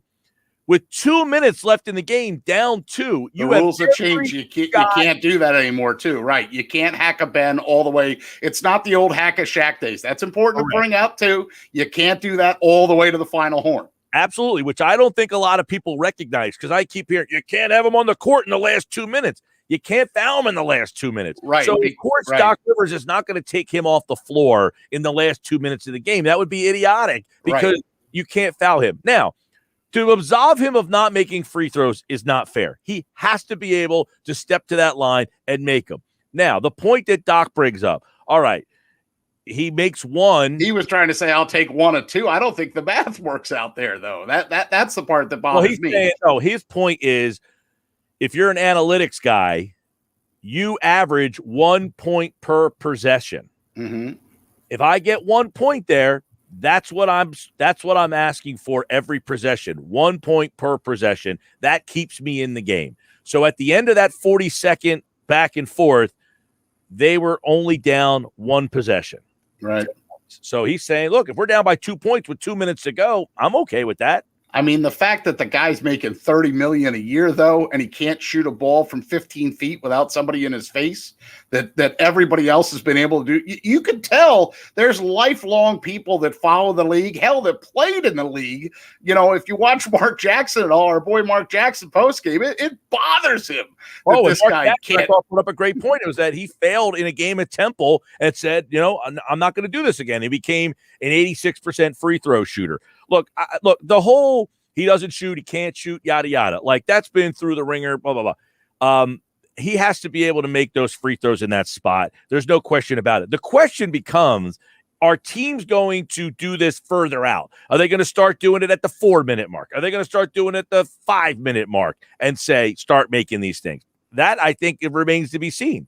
And it's funny how math can spin either way. You know, Doc Rivers says if you split all those free throws analytically, right? Well, you know, 1 point per 100 possessions would be 100 offensive rating. That'd be the worst in the NBA. It'd be one of the worst in modern NBA history. I mean, look, that's you called it. You said it very early on. This is Doc trying to protect his guy almost a little too much. And maybe everybody would see it as Doc protecting his guy if he wasn't both protecting his guy and attacking the people, basically calling them asinine for even asking the question. And not for nothing, we haven't even brought up the fact that the person that was asking the question, I'm going to think she probably learned a few things about basketball from her father. Yeah. Oh, there's no question. I thought that, you know, that whole exchange there, it was, I don't even think it was about the question that she asked. I think he just was, listen, I'm going to get this out there and you guys do what you want with this. Yeah. And he's like, I don't understand how the city can't see this. Well, I'm sorry. One reporter doesn't represent the city. I don't, you know, if you don't know this, you don't know basketball. I mean, and that's who you choose to go off on, you know, but hey, say lovey. You're right. Well, it was originally the question, and we just had Kevin Kincaid on. He asked him, hey, are you thinking about taking him out of the game? And he's like, no, right. I'm pretty good. I think I'll keep him out in the game. So if that's the advice you're giving me, I'll pass on that advice. Yeah, that was level with sarcasm and basically disdain. And that, I think, Kevin, if I'm not mistaken, got either the very first question or one of the first questions. Maybe he got the second, but it was definitely high up in the rotation there of questions. I'm sorry, you know. This is the thing. Look, you've been in the NBA a long time, Doc Rivers. You know why you're going to get these questions. You know, remember in any sport, you got to keep in mind. He coached Rondo, who's a similar type of guy, and won a championship.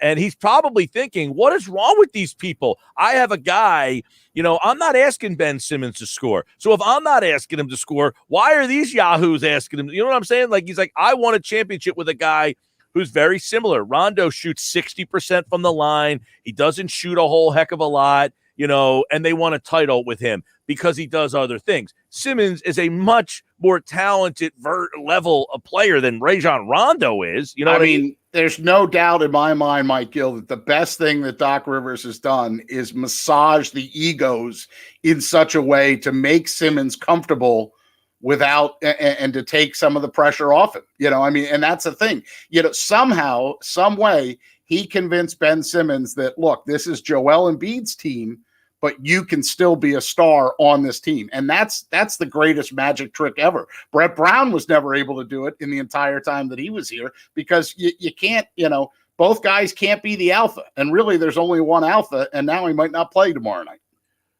It looks like he is doubtful to play tomorrow night. That news just coming down that Joel Embiid is doubtful. He will be evaluated over the next day. Now, we have seen guys go from doubtful to playing. I think Chris Paul was doubtful earlier in the series against the Lakers and ended up playing in that one. And who knows? Maybe the Sixers are just listing him as doubtful, to make the Wizards think that he might not play. Who knows? And what was Westbrook when he was downgraded right after somewhere in the series? I don't think they gave him a whatever. Doubtful. He just went.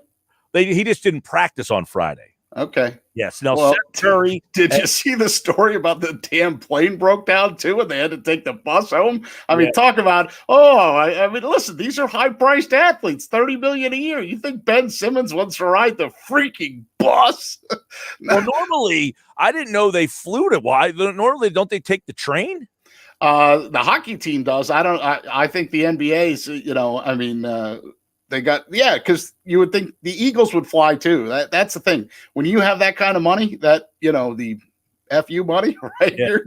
Yeah. It's an up and down, and you're going to fly in style, right? The Eagles still, they busted DC, they busted Washington, they busted the Giants, right? So, but that's a much bigger traveling party. How many people are in an NBA traveling party? 30? 25? Like no, I just thought they took a train down. I thought they jumped on the train to get down to DC, but whatever. But because I asked MKB earlier about what's taking so long, and he said, well, the plane broke down. Maybe they got in a little blah, blah, blah, yada, yada. They got in at 6 a.m, and not for nothing, but like if Joel Embiid's injured, where did he rest comfortably on the bus? What did they do? Was it like Hightower and Police Academy where they ripped out a row of seats and he put his legs up? Somebody's messaging on here says, Mike, you're totally wrong about it's idiotic to say you shouldn't have him on the court under 2 minutes. Like, I don't understand these people's mindset. Like, I don't know. Maybe people just dislike Ben Simmons that much and they just want him to fail. And at what point has anybody seen a team other than Washington under 2 minutes in the game? Ben Simmons, for most of the game, as Kevin Kincaid talked to us, they've been doing this all year where he jumps down to the dunker spot. They have Tobias Harris handle the ball. He does not do a lot of ball handling late. And people are like, well, what team's point guard doesn't do that? It is what it is. Like, he doesn't touch the ball. So you don't have to take him off the court. He just doesn't have the ball in his hands. He goes in the dunker spot. He gets a lot of putbacks. He gets a lot of, dunks down in that spot. He gets a lot of tips that he keeps the ball alive. So they have done a good job of, as Kevin described, game planning around his weaknesses. Have people forgotten November 29th, 2017? The Wizards sent Simmons to the line 29 times in an analytical, mathematical comeback attempt, and it barely failed. I mean, he missed 14 of those 29, but lately he's been even worse. He's only 49% since April Fool's Day. So, I mean, is it an issue? Yes. Is it the number one issue? No. And I agree with Kevin Kincaid about that. It just happened to be the first thing of like many things that were floating around in my head that I wanted to discuss. The fact that they lost the game, and was factored into as if you were to give me 5 reasons, that's in the 5. I mean, now, somebody who did play in the league today, I had a conversation with him, and he was saying to me, what you're not measuring, you're sitting there measuring math and you're doing analytics and all that. You're not measuring the emotional impact on your team and what it does to deflate your team when you basically watch the other team run right at your guy, foul him intentionally, and put him on, or basically go run at him and put him on the line, knowing he's either going to make 1 of 2 or 0 of 2. Yeah. He goes, it's deflating. You know what I mean? And I'm thinking like, well, you played in the league, dude. Well, so, I've only seen it happen to really one other guy. Yeah. Shaquille O'Neal, right? Back in the day when they could do it the whole way. Exactly. They could foul him the whole game. And I think Shaquille O'Neal's career turned out, he won a lot of titles. Yeah, and I think the Sixers will be okay. I mean, it just look, like, they damn near won the game, right? I mean, that's the thing. That game last night all the way through. We're not having this conversation today. Not even remotely close. Right, about that. Now, you could say, well, listen, I got news for you. If Joel Embiid is out for any extended period of time, they ain't winning. They're not winning with Joel Embiid, with Ben Simmons hitting 100% of his free throws. I agree with that wholeheartedly too. Yeah, So, they need Joel Embiid. Right. So people are now taking this, this little tiny thing and now putting it at the top of the list of the problems. No, Joel Embiid going out was the biggest problem. That was number one. If you don't have Joel Embiid, number two, you ain't winning. Doesn't matter how many free throws Ben Simmons makes or how many points Ben Simmons scores. You ain't winning without Joel Embiid, period, point blank. So let's stop trying to put that under the microscope as that's now the biggest problem, because we all know it's not. People just don't like the guy. And Mike Scott was bad that last night. He wouldn't have had to be in the game, but Mike Scott looked bad, and why were they able to block the ball so much too? I mean, I know that was a question that was asked. Shots on Tobias Harris last night. It was almost a record for one player to have 6 block shots. Yeah. And so if you're Tobias Harris, you have to be better. You have to come back and you have to have that light of fire under your rear end and come back and be better, quite frankly. Yeah. I was more disappointed with Harris and him not really, forget the fact that he didn't shoot the ball very well. At the end of the night, if I just showed you Harris's numbers, you would say, man, he had a pretty good game. 21 points, 13 rebounds. That's a pretty good game. He didn't shoot the ball well. He looked very indecisive. He looked like the guy that we saw last year who just was indecisive with what I want to do. Do I want to shoot? That was more disappointing to me, is that when Simmons went out, or when Embiid went out, that Harris couldn't really pick up the slack. And then I thought, secondly on that list, I thought Doc Rivers was right. The fact that Simmons ended up getting fouled, he only played 25 minutes last night. Right. A game that he didn't even foul out of. I mean, not to be that guy that complains about the referees, but there were some calls that definitely were very questionable. And I know this. Look, I think Doc alluded to it in his post-game press conference when he said some guys were a little disorganized after Embiid went out and tried to win the game themselves. I think that was Tobias Harris's problem. I think he put pressure on himself and felt like, all right, I have to go out and do this. And you're right. I think he was 8 for 24. It took 24 shots for him to get 21 points. That's not a good night. It's a Tuesday with Thompson. Pete Thompson's here. What would you say about the Phillies striking out and the Marlins Rays striking out 31 times in a game the other day? I mean, I couldn't believe it. It just, well, quite frankly, it pissed me off. I mean, I don't know if that was the day. Something, PT, that is fair to be ticked off about. I don't know if that was the day that I tweeted, how do I put this delicately? EFFU. I was so mad that for 3 hours and 18 minutes, I invested my time to watch the Phillies. I watched Zach Wheeler go and do what he did, and he looked great. Career high 14. And they lost the damn game 5-3. I mean, come on. If you strike out 14 people, you should win the game, but not in this crazy year where the strikeout's okay and, no hitters are every other day and everybody looks like Cy freaking Young. Yeah, rough. What's worse, striking out 31 times between the two teams or not being able to make a free throw? I'm going to say believe it or not, I'm going to say the striking out 31 times. That drives me crazy. I just cannot believe this. We talk about pandemics with COVID. This is like a pandemic in baseball right now, because teams are brutal. All the averages are down. The number of strikeouts are just epic in record proportions. I love Jason Stark, and some of the numbers that Jason Stark's putting out is just mind blown. Oh my God. So bad. Real quick on that. So the game was tied at 108 when the hack of Ben started. Yes. Simmons went 1 for 2 from the line. Bradley Beal scored a deuce. Simmons went 1 for 2 from the line. Gafford got a dunk. Simmons went 1 for 2 from the line. Gafford went 1 from 2 from the line. So at the end of that, it was 113-111. So it was a +2 swing for that 47 seconds. So again, if Simmons makes all three, you would be up 1 instead of down 2. They didn't really lose the game there. Yeah, I'm with you. I know. I mean, and then the heartbreaker was the dunk, late. Who was that? Rui. Well, Hachimura hit the 3, and that was it right there.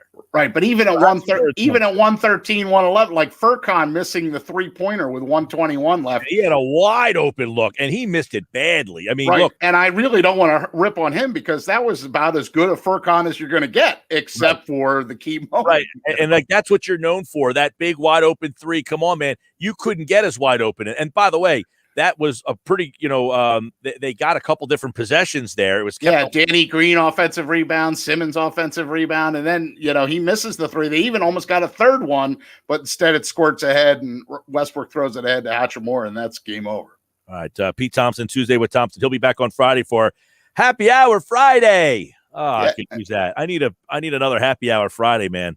It was an interesting weekend, right? Rain, and then now the sun finally came out just in time to go back to work. All right, Peter. Good to see you. All right, Michael. Take care.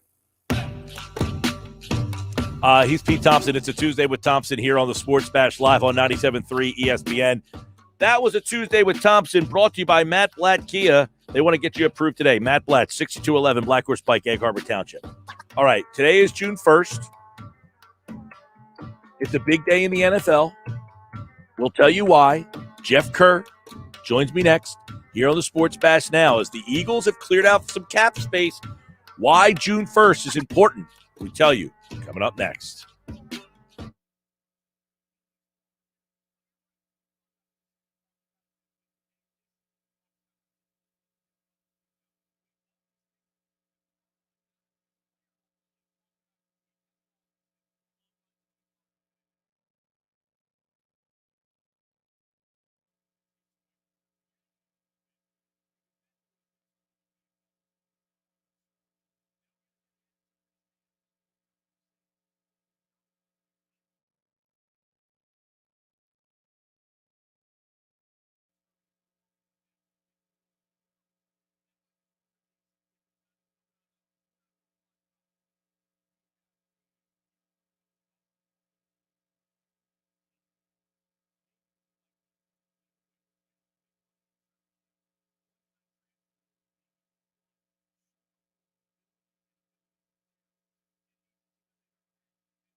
All right, 5:27 on a Tuesday. It's June 1 in the NFL. What does that mean? Why is it important? Of course, Jeff Kerr, CBS Sports, is here. We were off yesterday, so we figured Jeff would pop on today. He usually does the Monday hit with us at 5:25 to talk some NFL. Right now, though, the significance of June 1 and what it means for the Eagles and other teams around the NFL, as NFL writer Jeff Kerr from CBS Sports joins me right now on the Boardwalk Honda hotline as the day is here, June 1. So that means we could have some significant movement now in the NFL, Jeff, because teams have cleared out some more cap space, some contracts are gone, and that means the Eagles could get back in play on shaping up this offseason roster. So what is the significance of June 1 in the NFL? So, Mike, pretty much I'm going to make this as simple as I can. So a lot of the prorated signing bonuses you see in contracts, you can push that to next season after to that. So that's pretty much what it is. So it won't count again. Everything won't count against the cap this year. It will count some toward this year's cap, and you can push some of it toward next year's cap. If you do this before June 1st, it all counts toward the 2021 cap. So the Eagles can theoretically push some signing bonuses around the next year if they restructure contracts. That's what you saw the Buffalo Bills do with Stephon Diggs today. Yeah, and I know people saw the Buffalo Bills do that and said, is there any connection to a Zach Ertz possibility there? So Zach Ertz, what does June 1 mean for Zach Ertz' status? Well, I think for Zach Ertz, the market's going to heat up. I wrote about this today it was kind of a mix of a Sportsline piece because they put out odds of where Zach Ertz would go, and the Bills were the favorites at plus 200, which is pretty good considering the Stephon Diggs significance here. But pretty much his market is going to heat up now. And the reason for that is just because of the June 1st deadline. Now the Eagles, it's going to help the Eagles because they'll save $8.5 million of cap space. And a team that takes on Zach Ertz's contract, they can he's only got 1 year left, but he's got some voided years. So what they can do is they can maneuver a little bit. There'll be more cap space around to absorb Zach Ertz's $12 million salary.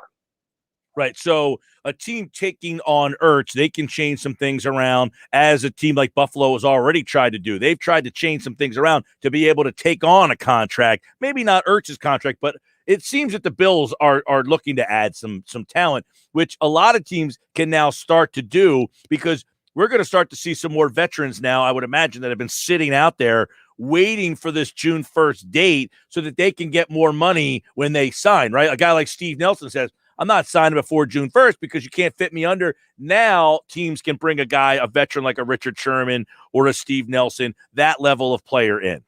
Yeah, exactly. And Steve Nelson played this exactly right. Look, he could have signed when he got released, and I think he was going to, and then I think teams said, well, we'll wait to see what the draft unfolds. Well, the draft unfolded, and he could have signed whenever he wanted to, but he's absolutely right. Get as much money as you can, especially when you just got released and you're a 27, 28-year-old cornerback, and you know teams need a starting cornerback like the Philadelphia Eagles. So you can tell he's interested in them. He's interested in the Miami Dolphins. Again, there are going to be teams that are going to beg for his services coming in these next couple days and weeks. And, Steve Nelson might play this out till training camp, honestly, because, does he really need to be at OTAs? No, he probably just needs to learn the playbook at this point. So, right now it's beneficial for him to just sit and wait this thing out.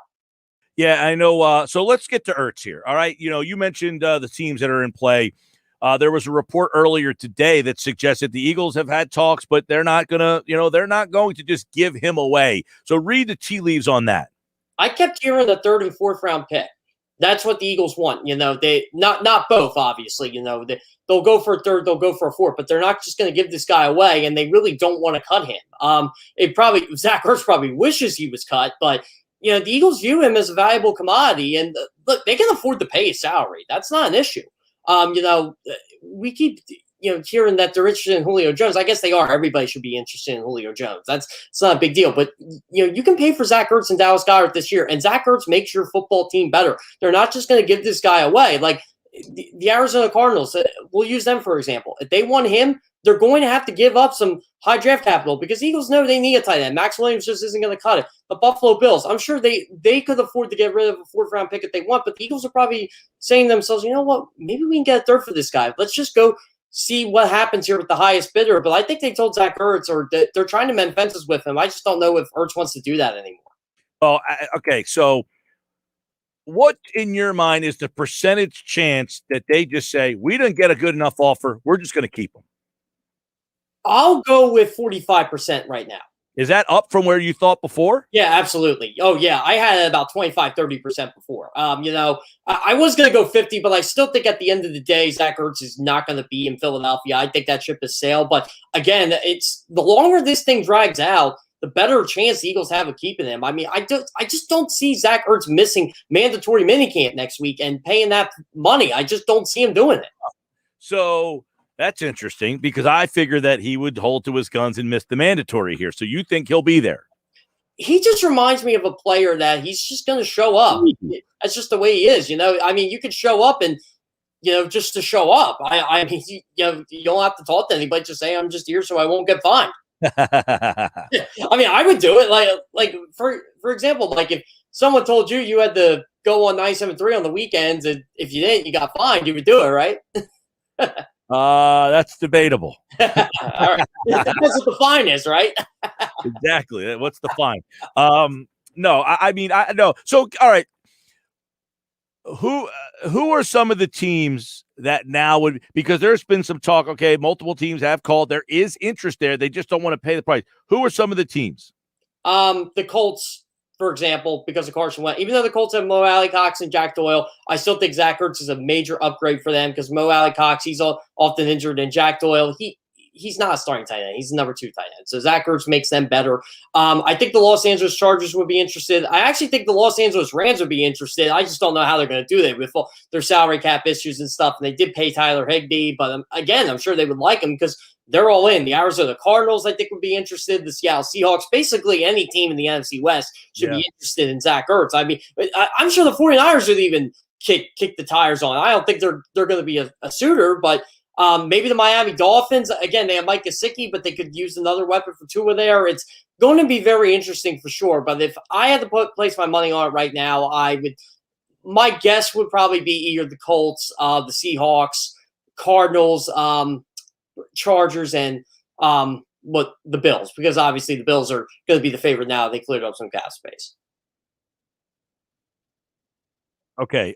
It was reported, a couple places confirmed that the Eagles have called on Julio Jones. Would you give up a first-round pick for Julio Jones? I keep looking at it this way, Mike, and I know they didn't give up a first-round pick for T.O., but T.O. was around the same age Julio Jones was, and they traded for him. You saw the impact he made on that team, on that offense. Like, the Eagles didn't go to the Super Bowl because of T.O., but they were 13-1 with him, and they almost beat the New England Patriots with him on a broken leg. You saw how good T.O. was in his 20 games in an Eagles uniform. That's what I'm looking at Julio Jones. This guy is not washed up in the least. He's still a top 5 wide receiver in this game. I'm tired of hearing he's 32. You know what? I don't want to hear it. He's still got 6-7 years of football, of good football left to be played. I don't want to hear that. Like, if you can get someone to make this team better, you do that. You at least call and see what you could get for him. Personally, I would try to trade that conditional first-round pick, that Carson Wentz pick, to see if Atlanta would budge. But again, unless you're desperate, I don't see teams giving up a first-round pick. I would, but the Eagles also have 3 to get rid of. They do, and that's why, it's interesting, because what's the message? If you pull the trigger on a first-round pick for Julio Jones, is that saying, hey, we're going for this? Yeah, I think so. I think the Eagles are looking at it as, look, we can win the NFC East. This division winner was 7-9 last year. We got a team in the NFC East that literally thinks that they're good, and they were 6-10. Like, we can be 6-10.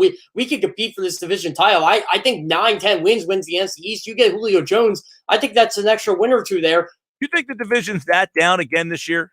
I think they're better, but I think 10 wins ultimately is going to be the benchmark. Whoever gets to 10 first is going to win it, and it's probably going to be Washington. I mean, it's either them or Dallas. I think they're the only 2 teams that can win 10 games. I just don't think the Giants are that great because they don't have a great offensive line, and Daniel Jones is such a mystery at this point.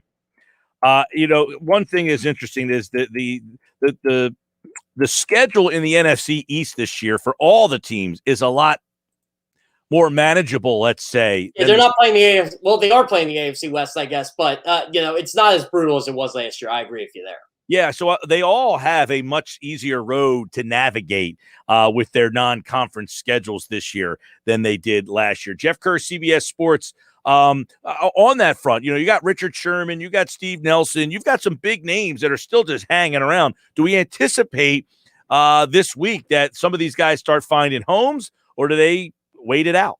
I would bet Sherman signs soon, just because he's going to have his suitors. I think Sherman's just picking where he wants to go. Like, I know the 49ers are interested in him. I'd love to see him go back there. I think Seattle's going to entertain him coming back because they're going to do whatever they can to help Russell Wilson out. I think the Saints are going to be players for him. I think the Raiders are going to be players for him. Again, it's all about the cap space. I think Seattle's looking at, do we really want to improve our offense? Do we want to improve our defense? Do we want to trade for an offensive lineman? I think that's what the Seahawks are looking at right now. The 49ers, they can just add him, no problem. So I could see the 49ers bringing them back just because they are all in on trying to win a Super Bowl this year. Yeah, keep in mind the Eagles need more than their current projection of the salary cap to sign their rookie class. It's something they need to do as well. They have none of their rookies signed at this point, so keep an eye on that. But we would anticipate, Jeff, that after that, there might be some room to go and get a bargain guy that's still available out there. And there's some interesting guys. I guess Steve Nelson is the one name that keeps coming up. Is there any other available players out there that you would say, hey, kick the tires, go after that guy? I mean, really, Steve Nelson is the only one in my mind that's worth it. I mean, I would love Richard Sherman on this team, but he's just not a fit for this defense unless, I don't know Jonathan Gannon's what he's going to do that well. I guess he's going to play more zone. That could help bring in Richard Sherman here, but do you really want to bring in a 32-year-old corner when Steven Nelson's available? Again, these are the two that are just popping up in my mind. There aren't that many, receivers available or anything like that. They don't really need help on the offensive and defensive line. If this is a couple of weeks ago, and I would say, hey, look, Ryan Kerrigan's still on the board, but you're not getting him. KJ Wright, that would be a guy that I feel could fit them really well. I definitely wouldn't mind if they brought him in.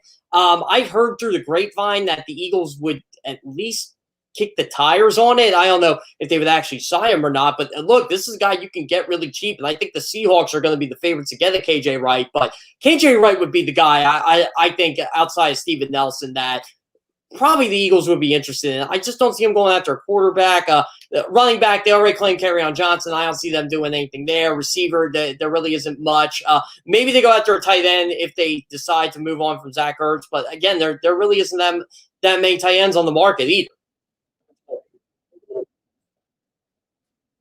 No, and they need one, though. If they get rid of Ertz, they're certainly going to need a guy because Goddard is really the only NFL tight end they have on the roster that has NFL experience. Richard Rodgers, he'd be a nice little number 2 tight end for them. Yeah, no, I was gonna say he's still available, but other than Goddard, I don't think they have. I mean, they got Hakeem Butler that they brought back. They moved him to tight end last year. Jason Cruz still on the team, I think. I think he's still there. I have to double check. I think. Yeah, I think you're. Yeah, I think. And they undrafted rookie free agent out of Nebraska that they have as well. Yeah. That would be in camp. But no, they're going to need to probably find a veteran guy in that spot. This is why I would keep Zach Ertz, because who are you going to have to replace him right now? You didn't draft the tight end, so. No, you're right. All right, Jeff Kerr, big day in the NFL. We'll see what ends up happening now. Post 4 o'clock was the time when all these contracts come in. So now the cap numbers are all changed around. The Eagles can do some stuff. Keep our eye on Zach Ertz. We'll do that tomorrow here on the Sports Bash Live on 97.3 ESPN. And Jeff Kerr, like all guests, appeared via the Boardwalk Honda hotline. All right, good breakdown, man. Yeah, sounds great, Mike. Oh, by the way, the first thing I expect the Eagles to do, sign those draft picks. They just cleared up $4 million in cap space. So there you go. Most likely, yes. Devonta Smith, get ready to hear that he has signed, I would imagine, here maybe even by the end of the day or sometime tomorrow. There you go. At Jeff Kerr, CBS. And he, like all guests, appeared via the Boardwalk Honda hotline. Take care, pal. Yep, sounds great. See you tomorrow, Mike. All right, man. And obviously the Eagles with that Zach Ertz thing, we shall see. We shall see if Ertz is here. Jeff said 45%, which is higher than he thought a couple of weeks ago. Sports Bash 97.3 ESPN, the free mobile app, 609-403-0973, 609-403-0973. Lot of stuff today. If you just heard the news, Joel Embiid, doubtful for the game tomorrow night. He will not, I don't want to say he will not play. He is doubtful. He underwent an MRI today. The results have not been released, but there should be another update tomorrow. And at the moment, if this is a day-to-day thing, if this is a precautionary thing, we'll see who starts the game now tomorrow night with Joel Embiid doubtful. If he does not play, which if you're listed as doubtful, there's a good possibility that you do not play in the game. I personally, we talked about this with Michael Kaskey-Blomain earlier, I would be hopeful that the Sixers don't go with Mike Scott in that spot. And I think now that they have, they probably know whether or not Embiid's going to play or not. They can now put together a game plan with him not being in the lineup. Now, what happens with Washington? Now, Davis Bertans, he's out for the rest of the series. He has got a grade 2 calf strain, which means he is done for the rest of the series. The question now becomes, Washington is a team that had trouble with Embiid because their bigs are just not very athletic. They cannot stay with him. Now, do the Sixers go small and try to change things up and make Washington the big team? And this will be an interesting little chess match. What does Doc Rivers do? Does he just say, we're going to punt it here and go with Mike Scott? Or does he also realize that, hey, maybe Mike Scott's not our best option here, and that we're going to have to go with, maybe we enter George Hill into the starting lineup. Maybe they enter Tyrese Maxey into the starting lineup. They've put Korkmaz has been in the starting lineup sometimes. That could be a possible way that it could go. You could possibly go with Matisse Thybulle and go with, Simmons, Curry, Green, Thybulle, and Harris. You don't really have a center out there. You're probably playing. But I thought that Kevin Kincaid broke that down pretty good as to why that's a tough situation, because it takes away the effectiveness of what Ben Simmons does on the defensive end if you don't have him playing on the perimeter. But hey, when you lose a player like like Joel Embiid, that's a problem. It's like the Lakers losing LeBron. It's like the Bucks losing Giannis. You just don't overcome something like that. Can the Sixers do it tomorrow night? We'll see. He is listed as doubtful. Sports Bash 97.3 ESPN, brought to you by my friends over at Prop Swap. I've been telling you about Prop Swap for a while now. It's a great chance for you to prop swap. There's some great odds on the NBA out right now. Odds to win the NBA championship. Look, if you still think the Lakers can win this thing, you can get them at 11-2. It's the lowest they've been in a while. They've been the favorite for a while. They are no longer the favorite. You can buy that ticket now and then sell it on Prop Swap. If you think there's a team that can make that deep run, maybe it's the Atlanta Hawks at 40-1. They beat the Knicks, and then the Joel Embiid is out for any stretch of time. You have that 40-1 ticket. That could be an attractive ticket.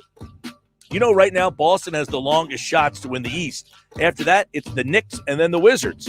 Philadelphia comes in at 7-2. I'm Mike Gill. This is the Sports Bash live on 97.3 ESPN and the free mobile app. We have the sound of the day coming up.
All right, sound of the day. Here we go. There's a lot out there today. It was a good day. Good guests. If you missed them, you can go to our YouTube channel at 973 ESPN. All right, Josh, this is what we picked out for today. This is Kevin Kincaid from Crossing Broad on blame for the Sixers' loss. How's he handing out blame?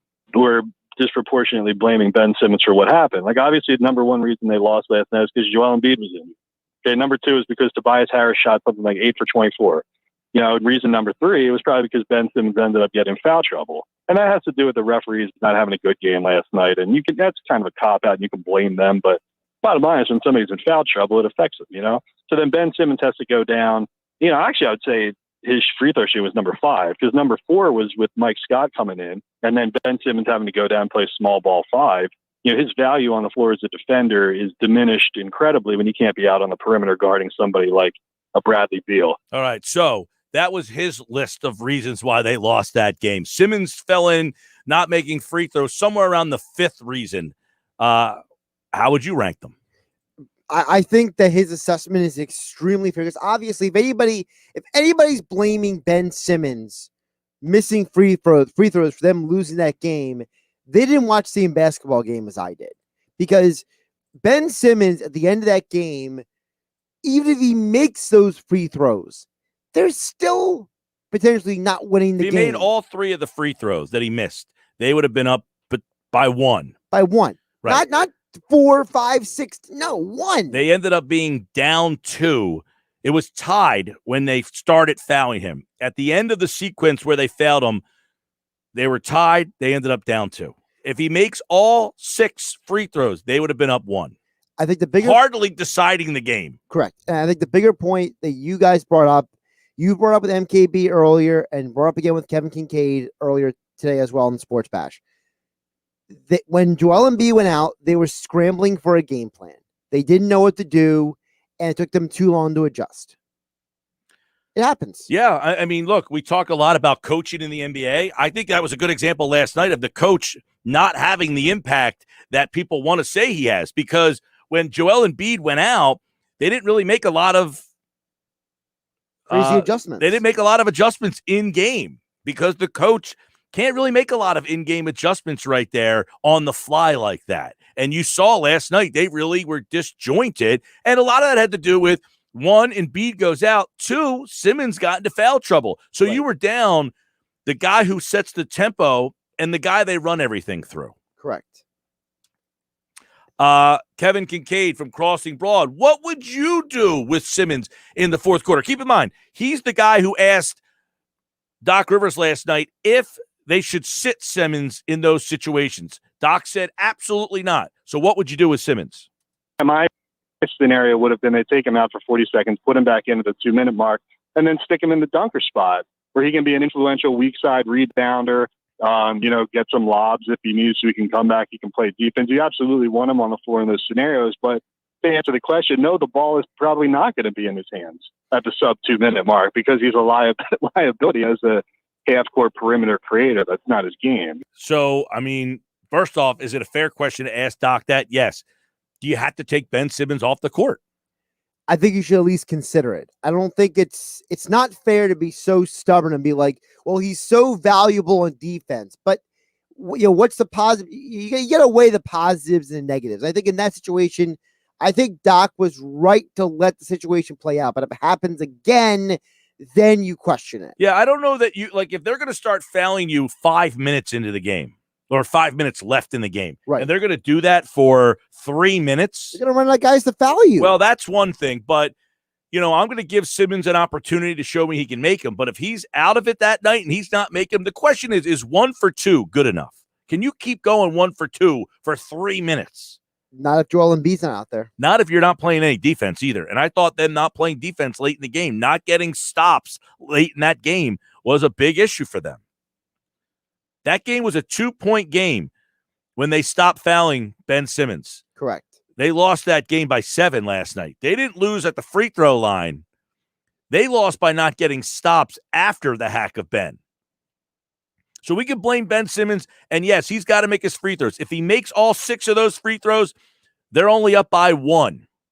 It's the lack of stops that they got after the hack of Ben that was really the problem. And during the hack of Ben, when they went to put Simmons to the line, they gave up 2 buckets and they got a foul.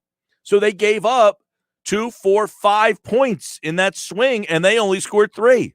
So you could blame them for not making more shots. Fine. If he makes all 6, they're up 1. But they got to get stops. That's what this team is predicated on, defense. Yep. Paul Hudrick talks Sixers tonight at 6:20 on Game Night, which is coming up next.